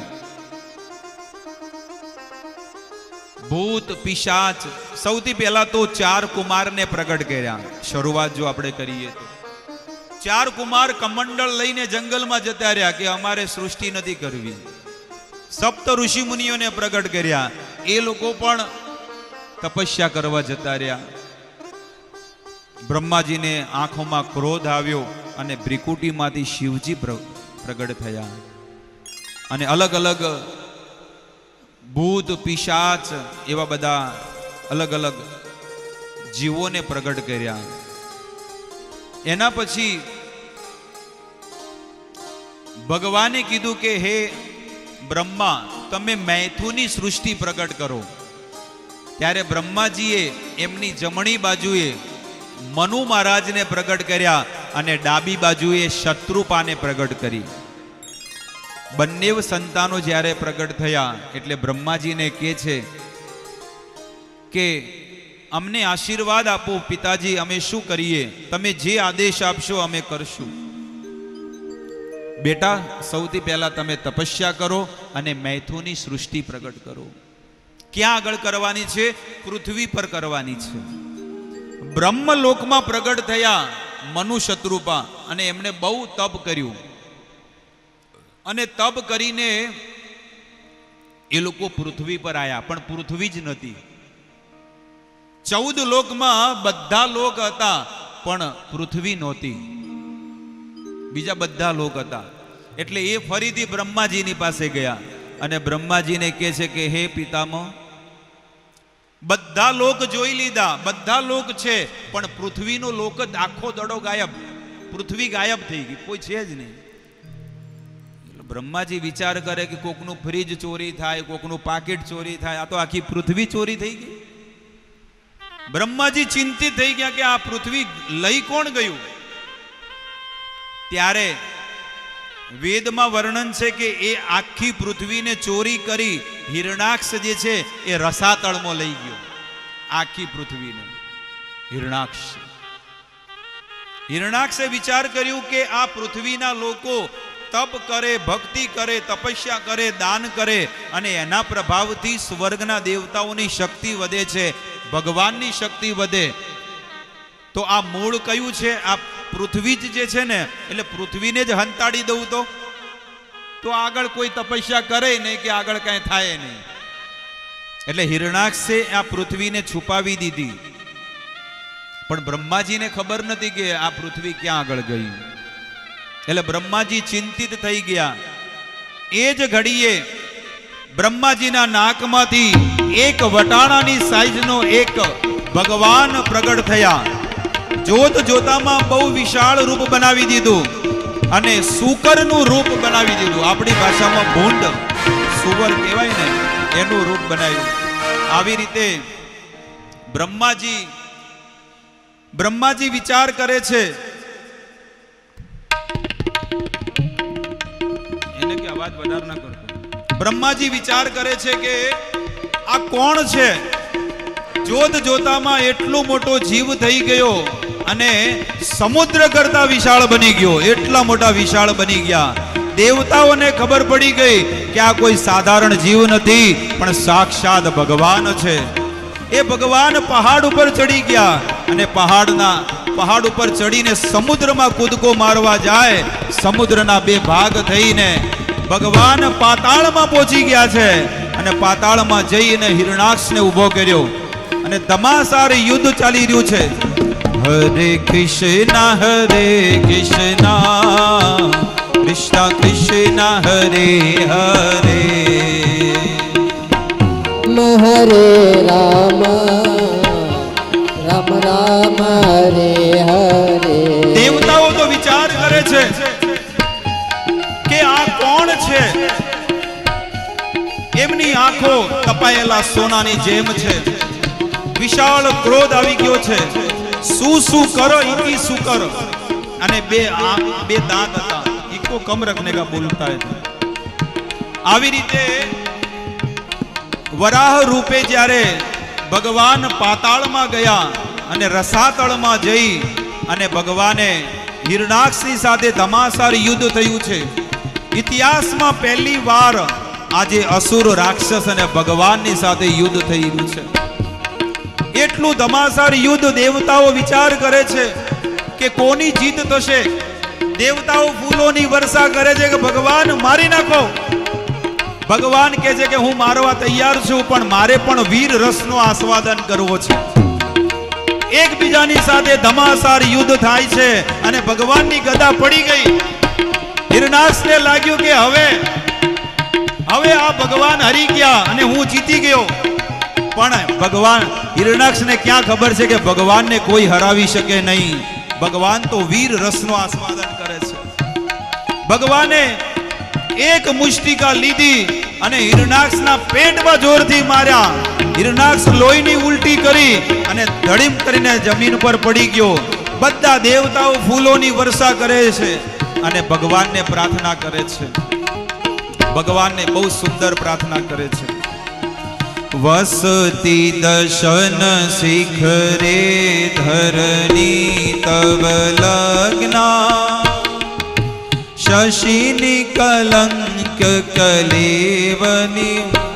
इको बढ़ाओ, गाते तो बढ़ाना, बोलते तो कम कर दो. मीन शरीरा जय जगदीश हरे, जय जगदीश हरे,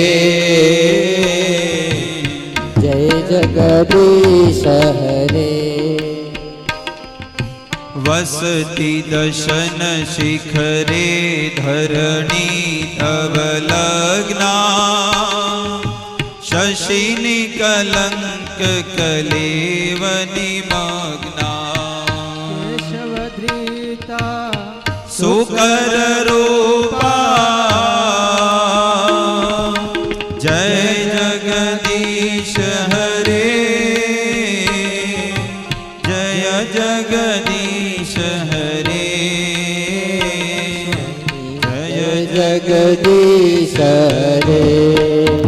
ભક્તો, ભગવાન એ પૃથ્વી માતાને પોતાના દાંત ઉપર ધારણ કર્યા. શુકરના બે દાંત હતા. એ દાંત ઉપર ધારણ કરી અને પોતાના સ્થાને પૃથ્વીને મૂકી દીધી. પૃથ્વી માતા વંદન કરે છે અને મનુ મહારાજ અને શત્રુપાએ મૈથુની સૃષ્ટિ પ્રગટ કરી. એમાંથી મૈથુની સૃષ્ટિ પ્રગટ કરતા સૌથી પહેલા મનુ મહારાજે 5 સંતાનોને પ્રગટ કર્યા. 3 દીકરી અને 2 દીકરા. દીકરીઓના નામ છે આકૃતિ, દેહૂતિ, પ્રસૂતિ. આકૃતિ, દેહૂતિ, પ્રસૂતિ. અને 2 દીકરા મોટા હતા. પ્રિયવ્રત સૌથી મોટા અને એમના નાનો ભાઈ ઉત્તાનપાદ. આવી રીતે 5 સંતાનોની કથા સુદ ગોસ્વામી 88,000 ઋષિ મુનિઓને કરી રહ્યા છે. સુદ ગોસ્વામી કહે છે કે કરદમ ઋષિ મુનિ જ્યારે બ્રહ્માજી એમને પ્રગટ કર્યા એટલે કરદમ ઋષિ મુનિ જંગલના માર્ગે જતા જતા બનાસકાંઠામાં આવ્યા. ક્યાં આવ્યા? બનાસકાંઠામાં. અને સિદ્ધપુર જ્યાં આગળ સરસ્વતી નદી વહે છે ત્યાં આગળ સરસ્વતી નદીના કિનારે કરદમ મુનિ ભગવાનનું ધ્યાન કરવા માંડ્યા. 1-2 મિનિટ, 1-2 કલાક, 1-2 દિવસ, 1-2 મહિના, 1-2 વર્ષ નહીં, પણ દેવતાઓના 12,000 વર્ષ સુધી એમણે એ સિદ્ધપુરમાં સરસ્વતી નદીને કિનારે એમણે તપ કરેલું છે. આ જ્યારે સૃષ્ટિનું પ્રારંભ થયું ને એની ઘટના હું તમને આ વાત કરું છું. જ્યારે એમણે તપ કર્યું એટલે ભગવાન એમની તપસ્યાથી બહુ પ્રસન્ન થયા અને ભગવાન એ સરસ્વતી નદીના કિનારે આવી અને કરદમને દર્શન આપે છે. કરદમ તો ભગવાનનું ધ્યાન કરે છે, ભગવાનનું ચિંતન કરે છે કે ભગવાન મને આ માનવ દેહ મળ્યો છે તમારી ભક્તિ કરવા માટે મળ્યો છે, એટલે હું તમારા માટે તપ કરું છું. ભગવાન આજે શંખ ચક્ર ગદા પદ્મ ધારણ કરીને ઊભા. ભગવાન વિચાર કરે છે કે હું આને દર્શન દેવા આવ્યો છું ને આ કોનું ધ્યાન કરે છે, લાવો એના હૃદયમાં જોવું કે આ ધ્યાન કોનું કરે છે. ભગવાને અંદર જોયું તો કે આ તો મારું જ ધ્યાન કરે છે. અંદરનું પિક્ચર બંધ. અંદર જે દર્શન થતા હતા ને આંતરિક એ દર્શન બંધ. કરદમ મુનિ વિચાર કરે છે કે જે મને 12,000 વર્ષ સુધી ભગવાનનું ધ્યાન અને ચિંતન થયું અચાનક બંધ થઈ ગયું. શું કારણ થયું? અને કરદમ મુનિની જેવી આંખ ખુલી એ જ ઘડીએ સાક્ષાત ભગવાન વિષ્ણુ શંખ ચક્ર ગદા પદ્મ ધારણ કરેલા અને કરદમને આશીર્વાદ આપે છે. કરદમને કીધું કે કરદમ તારી ભક્તિથી હું પ્રસન્ન થઈ ગયો.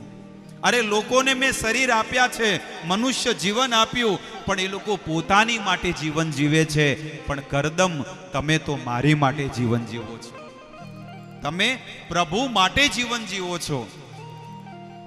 એટલે ભગવાન વિચાર કરે છે કે જુઓ તો ખરા, આ મારા ભક્તો જે છે એ મારા માટે કેટલું તપ કરે છે, કેટલી ભક્તિ કરે છે, કેટલો ત્યાગ કરે છે.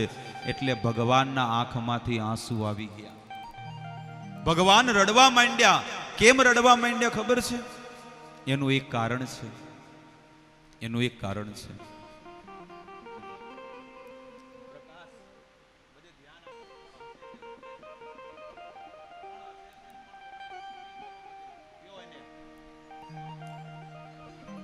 કરદમ મુનિ ભગવાનને કહે છે કે તમે મને આજ્ઞા આપો કે મારે શું કરવું જોઈએ. હે કરદમ, હું તમારી ભક્તિથી બહુ પ્રસન્ન છું. તમે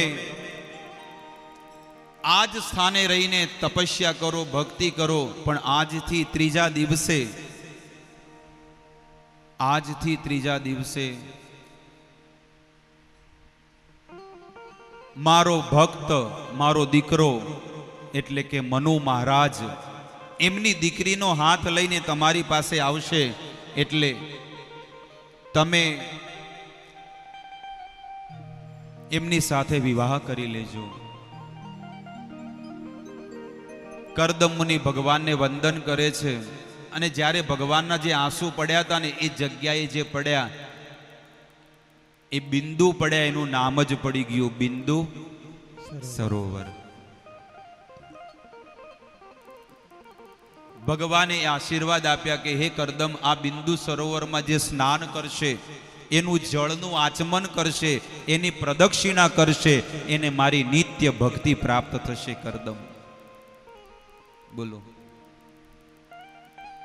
આપણી ઉપર ભગવાને કેટલી બધી કૃપા કરી છે. આપણે કોઈ કોરા નથી, આપણે ભક્તિથી ભંડોળ ભરેલું છે આપણું.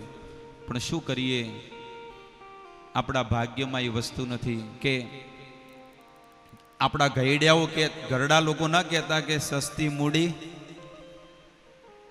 પણ તોય આપણે નહીં જઈ શકતા. બોલો, 30 રૂપિયામાં ઇકો વાળો લઈ જાય 30 રૂપિયા. કે દુનિયાભરને બધી જાત્રાઓ કરો પણ સિદ્ધપુરની ના કરો તો, અને સિદ્ધપુરની કરો તો બધી આવી જાય, પણ તોય આપણે નથી કરી શકતા. એટલે આપણે ઘરે જઈને એક સંકલ્પ કરવો, અહીંયાથી જ કરજો કે ભાઈ મહિનામાં એકવાર આપણે બિંદુ સરોવરના દર્શન કરવા જવું જોઈએ. એટલું દિવ્ય જગ્યા છે કે જ્યાં ભગવાને પ્રગટ થયા છે. દેવતાઓની તપસ્યા સ્થળી છે. દેવતાઓ આજે પણ ત્યાં તપ કરે છે. અને કરદમ મુનિએ 12,000 વર્ષ સુધી તપ કર્યું છે. આપણી ભાષામાં કહેવાય ને એક યુગ, આખો કળિયુગ કહેવાય ને, એટલા યુગ સુધી ત્યાં આગળ તપસ્યા કરેલી છે. આટલી દિવ્ય જગ્યા છે, પણ શું કરીએ આપણે? હવે કરદમ મુનિ તો તપસ્યા કરે. મનુ મહારાજ એમની દીકરી, બીજા નંબરની દીકરી, સૌથી મોટી આકૃતિ, બીજા નંબરની દેહૂતી હતી. એનો હાથ લઈ અને સિદ્ધપુરમાં સરસ્વતી નદીના કિનારે આવ્યા છે. કરદમ મુનિએ એમની આગતા સ્વાગતા કરી. મારા લાયક કઈ સેવા હોય તો કહો. જો અમને તો ભગવાને આદેશ આપ્યો છે કે તમે તમારી દીકરીનો હાથ કરદમને સોંપી દો, તો અમે તો તમને આ સોંપીને અમે અમારા ઘરે જઈએ છીએ. કરદમ મુનિએ માનો આમ સંસારી જીવની જેમ વાત કરી હોય કે જુઓ, હું તો એક સંસારી ફક્કડ બાબા છું, મારે તો કોઈ આગળ પાછળ છે નહીં, રહેવાનું ઘરે નથી, અને તમે વિશ્વ બ્રહ્માંડના રાજા છો, તો તમારી દીકરી મારા ઘરે સુખી રહેશે? અરે કળિયુગમાં કોઈ ડોક્ટર હોય છોકરો, તો એને છોકરીને ડોક્ટર જ જોવે છે. છોકરી ડોક્ટર હોય તો છોકરો કેવો જોઈએ? છોકરીએ સીએ કર્યું હોય તો એને છોકરો એવો જ જોવે, ફિઝિશિયલ કર્યું તો એવો જ જોવે, જે કર્યું હોય જે કાર્ય. અને હવે તો છોકરા કરતા છોકરીવાળાને પણ વધારે સારું જોવતું હોય છે. તો કદાચ આ કરદમ મુનિ આ વાત કરે કે મારે તો કોઈ રહેવા ઝૂંપડું નથી, તમે તો વિશ્વ બ્રહ્માંડના મનુ મહારાજ કહેવાઓ, તો તમારી દીકરી મારા ઘરે સુખી કેવી રીતે રહે?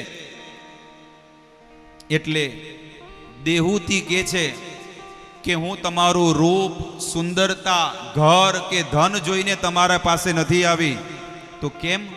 તમારામાં ભગવાનની ભક્તિ છે એટલે હું તમારી પાસે આવી છું. બસ હું તમારી સાથે વિવાહ કરવા તૈયાર છું.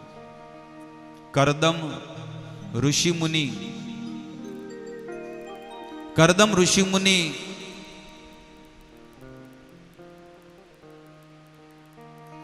12 વર્ષ સુધી તપસ્યામાં બેસી ગયા અને લગ્ન કર્યા એના પહેલા એમણે શરત મૂકી હતી કે જુઓ, મારી અમુક શરતો છે, તમે અને તમારી દીકરી તૈયાર હોય તો જ હું તમારી દીકરી સાથે લગ્ન કરીશ, નહીં તો નહીં કરું.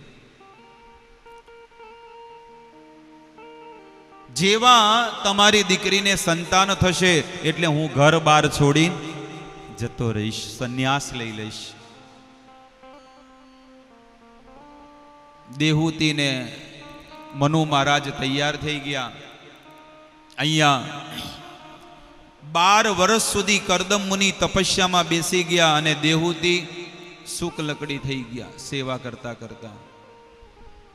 અચાનક કરદમ મુનિની આંખ ખુલી, જોયું તો એમની પત્ની એકદમ શરીર એકદમ અસ્ત વ્યસ્ત દુબળું પડી ગયું હતું. કરદમ મુનિએ મનોમય વિમાન પ્રગટ કર્યું અને કીધું કે હે દેહૂતી, તમે આ કુંડમાં સ્નાન કરો ને તમે દિવ્ય બની જશો. 200 દાસીઓ એમની સેવા માટે હતી અને કરદમ ઋષિ મુનિ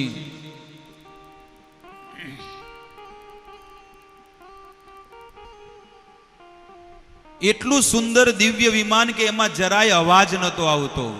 આપણે બેટરી વાળી રિક્ષામાં નહીં બેહતા, જરાય અવાજ આવે છે, એવું સાયલેન્ટ મોડ પર વિમાન ચાલતું હતું. અને આ સંસારમાં કોઈ જગ્યાએ નહોતા લઈ ગયા કે હે દેહૂતી, આ સંસારમાં તો સંસારના જીવો જતા હોય ફરવા, પણ હું તમને સ્વર્ગમાં, આનંદ વનમાં, માન સરોવરમાં, તમને બ્રહ્મલોકમાં હું તમને લઈ જઉં. જુઓ, જેની પાસે કાંઈ નહોતું પણ એની પત્નીને ક્યાં ક્યાં દર્શન કરવા ફરવા લઈ ગયા છે.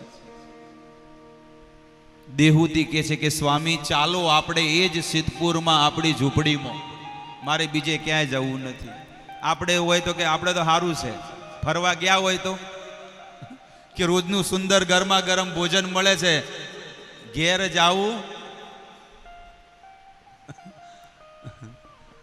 પેલું તો હવારમાં ઉઠીને જ કપડાં ધોવાન, પાણી ભરવું, માટલા ખંગાળવાના, આ કરવું ઓલું કરવું, છોકરાઓને ટ્યુશનમાં મોકલવાના, સ્કૂલમાં મોકલવાના.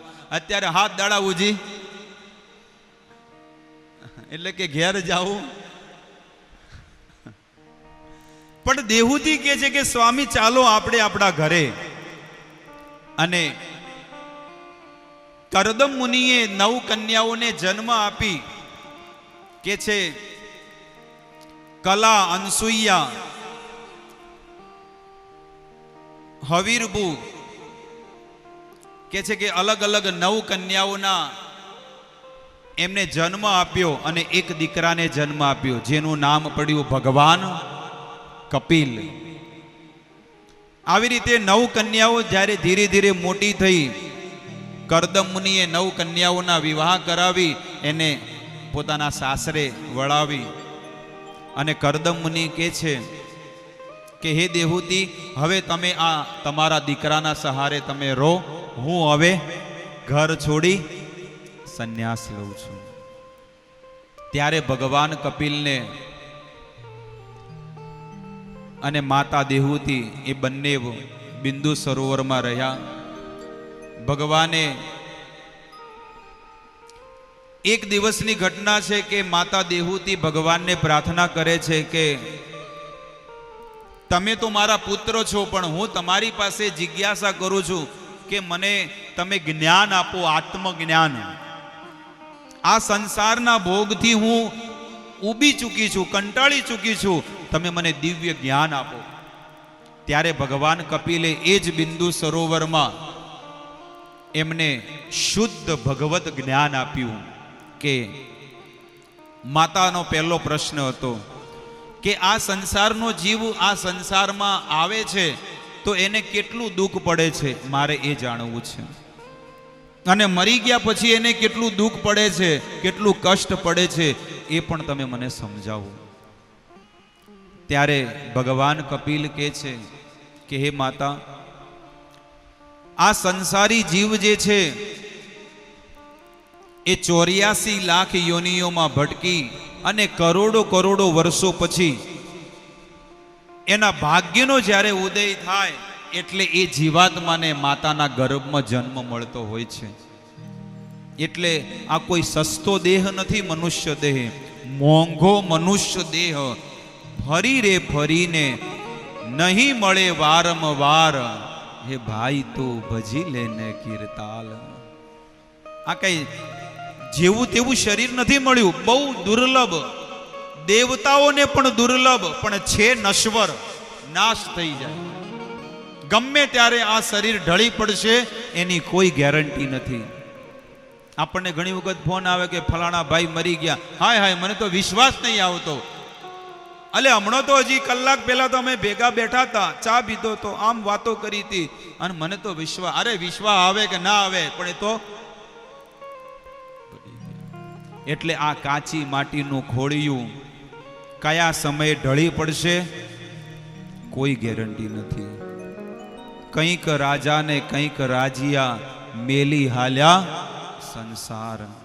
આવી રીતે ભગવાન કપિલ માતા દેહૂતીને કહે છે કે એ બાળક જે છે એ જીવાત્મા, ચાહે દીકરી હોય કે દીકરો હોય, પોતાના પૂર્વ જન્મમાં જે કર્મ કરેલા છે એ કર્મ અનુસાર જ એને એવું કુળ મળે છે.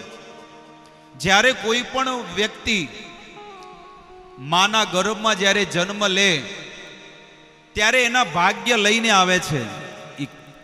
અહીંયા આગળ એનું ભાગ્ય લખેલું છે. કેટલા શ્વાસ તમે જીવશો, કયા કુળમાં તમારો જન્મ થશે, તમને કેવી પત્ની મળશે, કેવી ડિગ્રી મળશે, કેટલું ધન મળશે, એ બધી વસ્તુ તમારા ભ્રિકુટીમાં લખેલું છે, ભાગ્યમાં. અને એના સિવાય તમને વધારે નહીં મળે, ઓછું એ નહીં મળે.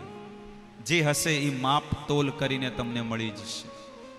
અને મળશે ને ભલે દુનિયાના લોકો ગમે જેવા કાવતરા કરે, મૂઠ મારે કે ગમે તે કરે, કાળી વિદ્યાઓ કરે, પણ એ વિદ્યાઓ તમારી પર કોઈ કામ નહીં કરે. આ તમને કહી દઉં. ઘણા લોકો કે આણે આમ કર્યું એટલે મારે આવું થયું. નહીં. હું તો ઘણી વખત કહું છું કે લોકો જ્યારે ઘરમાં કે આજુબાજુમાં લોકો ઝઘડા કરતા હોય ને તો અરે તને જીવડા પડશે ને આમ થાય ને તેમ થાય ને કેટલું કેટલું બોલે. એવી કોઈ ચિંતા કરવાની જરૂર નથી, કારણ કે જે બોલવા વાળા હોય કે બોલવા વાળી હોય એમાં કોઈ પવિત્રતા પહેલામાં લોકોમાં હતી અને જે બોલતા એ થાતું. હવેમાં કોઈમાં કળિયુગમાં જીવમાં પવિત્રતા નથી રહી. જેનું હૃદય શુદ્ધ હોય, જે બ્રહ્મ રુદ્ર હોય, જેની વાણીમાંથી એક શબ્દ નીકળે એટલે એ થઈ જતો. પણ હવે ક્યાં એવી પવિત્રતા છે? લોકો ડરી જતા હોય. નહીં, ડરવાની કોઈ વસ્તુ નથી. તમારું નિત્ય શુદ્ધ અને પવિત્ર કર્મ કરો. ભગવાન કહે છે કે મારે પણ જો તમને દુઃખ દેવું હોય ને તો હું તમને દુઃખ ન આપી શકું. તમારા કર્મ જ તમને દુઃખ આપે છે. આવી રીતે ભગવાન કહે છે કે પોતાના કર્મ અનુસાર એ જીવ માના ગર્ભમાં જન્મ લે છે. જ્યારે 1 મહિનાનું એ બાળક માના પેટમાં હોય એટલે દડા જેવું હોય, આટલું માંસનું લોથડું કહેવાય, ગોળ ગોળ, બસ માંસનું પિંડ ગોળ. 2 મહિનાનું થાય એટલે પિંડ મોટું થાય. 3 મહિનાનું થાય એટલે 3 મહિના પછી એમાંથી માથું બહાર નીકળે. આડું માથું બહાર આવે અંદર પિંડમાંથી. 2 હાથ બહાર નીકળે, 2 પગ બહાર નીકળે. ધીરે ધીરે અંદરના બધી વસ્તુઓ ભગવાન એવી અંદર સુવિધા કરે છે કે એ બાળકને 9 મહિના સુધી ખોરાક કોણ પહોંચાડે છે? ભગવાન પહોંચાડે છે. આપણે કાંઈ કોઈ કરતું નથી, પણ ઓટોમેટિક ભગવાને એવી સુવિધા કરી છે. એટલે સાધુ સંતોના આપણા બાપ દાદાઓ કહેતા કે જે ગર્ભમાં જેણે 9 મહિના આપણી રક્ષા કરી છે એ બહાર પણ આપણી રક્ષા કરશે. એટલે નથી કહેતા કે ભાઈ દાંત આપ્યા છે તો, એટલે વિશ્વાસ રાખવો ભગવાન ઉપર નિશ્ચિત. અરે ભગવાન કહે છે કે હું સંસારના પાપી જીવોને પણ 2 ટાઈમ જમવાનું આપું, અને તમે જો ભજન કરો તો તમને ન આપું? ગેરંટી હાથે આપું. કેમ ન આપું? આપે ભગવાન. આવી રીતે ભગવાન કપિલ માતાને કહે છે કે એ બાળક જ્યારે 4 મહિનાનું થાય, 5 મહિનાનું થાય,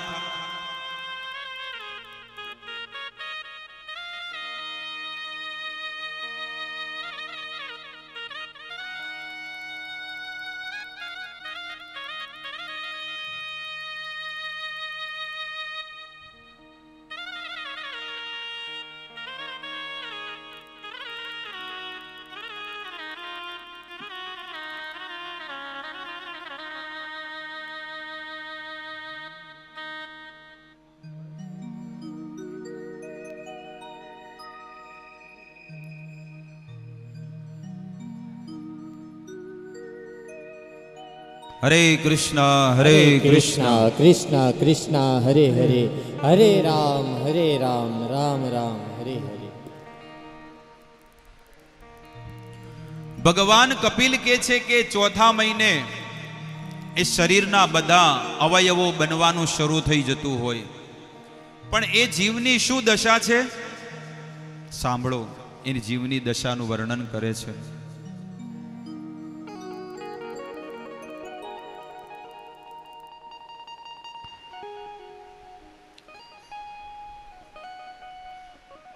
ભગવાન કપિલ માને કે છે, ધ્યાનથી સાંભળો. આપણી કથામાં આપણે ફરીથી આવી જઈએ.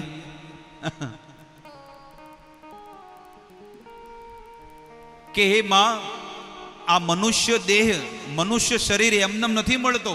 આ મનુષ્ય જન્મ એમનેમ નથી મળતો. એને બહુ કષ્ટી કરવી પડે, બહુ દુઃખ ભોગવવા પડે, ત્યારે હું એને આ મનુષ્ય કાયા જન્મ આપું છું. એને કેટલા કેટલા દુઃખ પડે છે સાંભળો. સૌથી પહેલા હે માં, એને ઉલટો લટકાવવામાં આવે છે. માથું નીચું અને પગ ઉપર હોય છે. ઘણી વખત લોકો પેલું સોનોગ્રાફીમાં જોતા હોય ને, તો જુઓ બાળક છે ને માથું નીચે હોય અને પગ ઉપર હોય છે. આ પહેલું દુઃખ. 9 મહિના સુધી એને લટકવું પડતું હોય છે. કોઈક નાનું બાળક હોય એને આપણે પંખામાં લટકાવી દો, કોઈ લટકશે? પણ આ જીવ જે છે ને એ 9 મહિના સુધી ઊંધો લટકીને આવ્યો છે. આ કોઈ ઓછું દુઃખ છે? ચાહે કોઈ પણ હોય, ટાટા બિરલા હોય કે કોઈ પણ હોય, વડાપ્રધાન હોય કે દુનિયાનો મોટો વ્યક્તિ હોય, એ આવી સ્થિતિમાં રહીને આવ્યા છે એ જીવ. બીજું દુઃખ કે આવડી નાનકડી 15 સેન્ટીમીટર ગર્ભાશયની થેલીમાં એને રહેવું પડતું હોય છે. 1-2 દિવસ નહીં, 9 મહિના સુધી એને રહેવું પડતું હોય છે. આવું નાની પેટી સ્પીકરની હોય, એમાં કોઈક બાળકને પૂરી દો, રહેવાનો છે? કોઈ નહીં રહે. આપણે આ જીવાતમાં 9 મહિના રહીને આવ્યો. જ્યાં આગળ હે માતા, જ્યાં આગળ મળ અને મૂત્ર ભેગું થતું હોય, એમાં 9 મહિના ડૂબેલો પડ્યો છે. એ જીવાતમાં 9 મહિના ડૂબેલો પડ્યો છે. એવી ગંદકીમાં 9 મહિના દુઃખ ભોગવે છે. અને 12 જન્મ થાય, મોટા થાય એટલે શું કરે? રૂમાલ કે હારલો અહીંયા આવો તો ગંધાતું છે. આ અનુભવ કરવા જેવી વસ્તુ છે કે 9 મહિના સુધી એ ગંદકીમાં એ જીવ પડ્યો હતો. એટલો દિવ્ય ઉપદેશ શ્રીમદ ભાગવતમાં 3ય સ્કંદમાં કરેલો છે. ચોથું દુઃખ ઈ પડે છે કે એ માતાને અંદર, શરીરની અંદર બેક્ટેરિયા, જીવાણુ છે, અને એ જીવાત્માને વારે વારે ડંખ મારે છે. એટલું દુઃખ સહન કરે. અહીંયા આગળ જે અત્યારે તમે જુઓ, આ ટેમ્પરેચર તમારે મોબાઈલમાં ચેક કરવું તો કરજો. આ 27-28 ડિગ્રી છે ટેમ્પરેચર. અને હે માં, એ ગર્ભની અંદર 100 ડિગ્રી ટેમ્પરેચરમાં 9 મહિના સુધી રહેવું પડતું હોય છે. તમે જે ખાવ ને, બપોરે ખાધું અત્યારે પચી ગયું, તો એ બાળકને કેટલું દુઃખ પડતું હશે જે ગર્ભની અંદર હોય. આ અનુભવ કરવાની વસ્તુ છે કે ભાઈ એને એટલે તો સાધુ સંતો કહી ગયા કે ભાઈ આ જેવો તેવો મનુષ્ય અવતાર નથી, આ બહુ મોંઘો, બહુ કષ્ટી કરી ત્યારે આપણે એને જન્મ મળ્યો છે, અને એને આપણે એમનેમ વેડફી દઈએ તો આ આપણાથી મોટો કોઈ મૂર્ખો આ જગતમાં બીજું કોઈ નથી. આટલા દુઃખ પડે છે. એ દુઃખનું વર્ણન કરે છે, અને મર્યા પછી એને જે દુઃખ પડે ને, એ નરકમાં જાય એને કેવી કેવી પીડાઓ પડે છે, એ બધું એનું વર્ણન કરે છે. આટલું કઈ માતા દેહૂતી કહે છે કે હે ગુરુદેવ, તમે મારા દીકરા નથી પણ તમે મારા ગુરુ બનીને આયા છો. તમે મને સૌભાગ્ય આપ્યું કે તમે મારા દીકરા બનીને આયા. તમે મને આશીર્વાદ આપો ને મને મંત્ર આપો. ત્યારે ભગવાને એમને મંત્ર આપ્યો અને ભગવાનનું નામ કીર્તન કરી અને એ દેહૂતી ભગવત ધામ પહોંચી ગયા છે. આવી રીતે મૈત્રેય ઋષિ મુનિ વિદુરજીને એટલું સુંદર સુંદર ભગવત કથાનું રસાસ્વાદન કરાવી રહ્યા છે.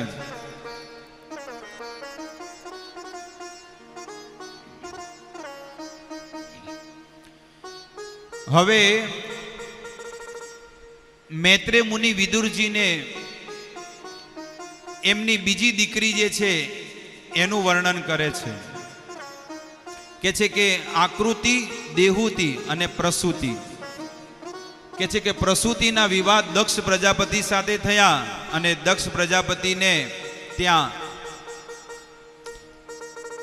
16 કન્યાઓનો જન્મ થયો. એમાંથી 15 કન્યાઓનું વર્ણન કર્યું કે 15 કન્યાઓના આની સાથે વિવાહ કરવામાં આવ્યા. અને હે પરીક્ષિત,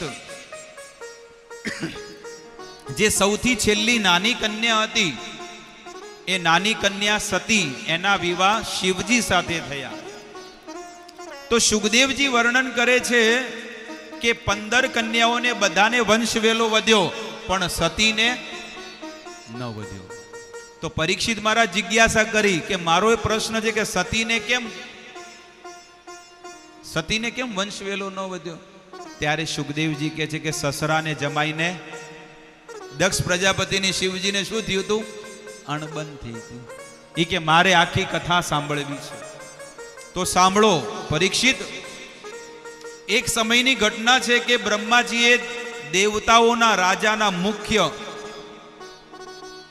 રાજા દક્ષ રાજાને બનાવી દીધા હતા કે દક્ષ રાજા બધા દેવતાઓના મુખ્ય રાજા છે.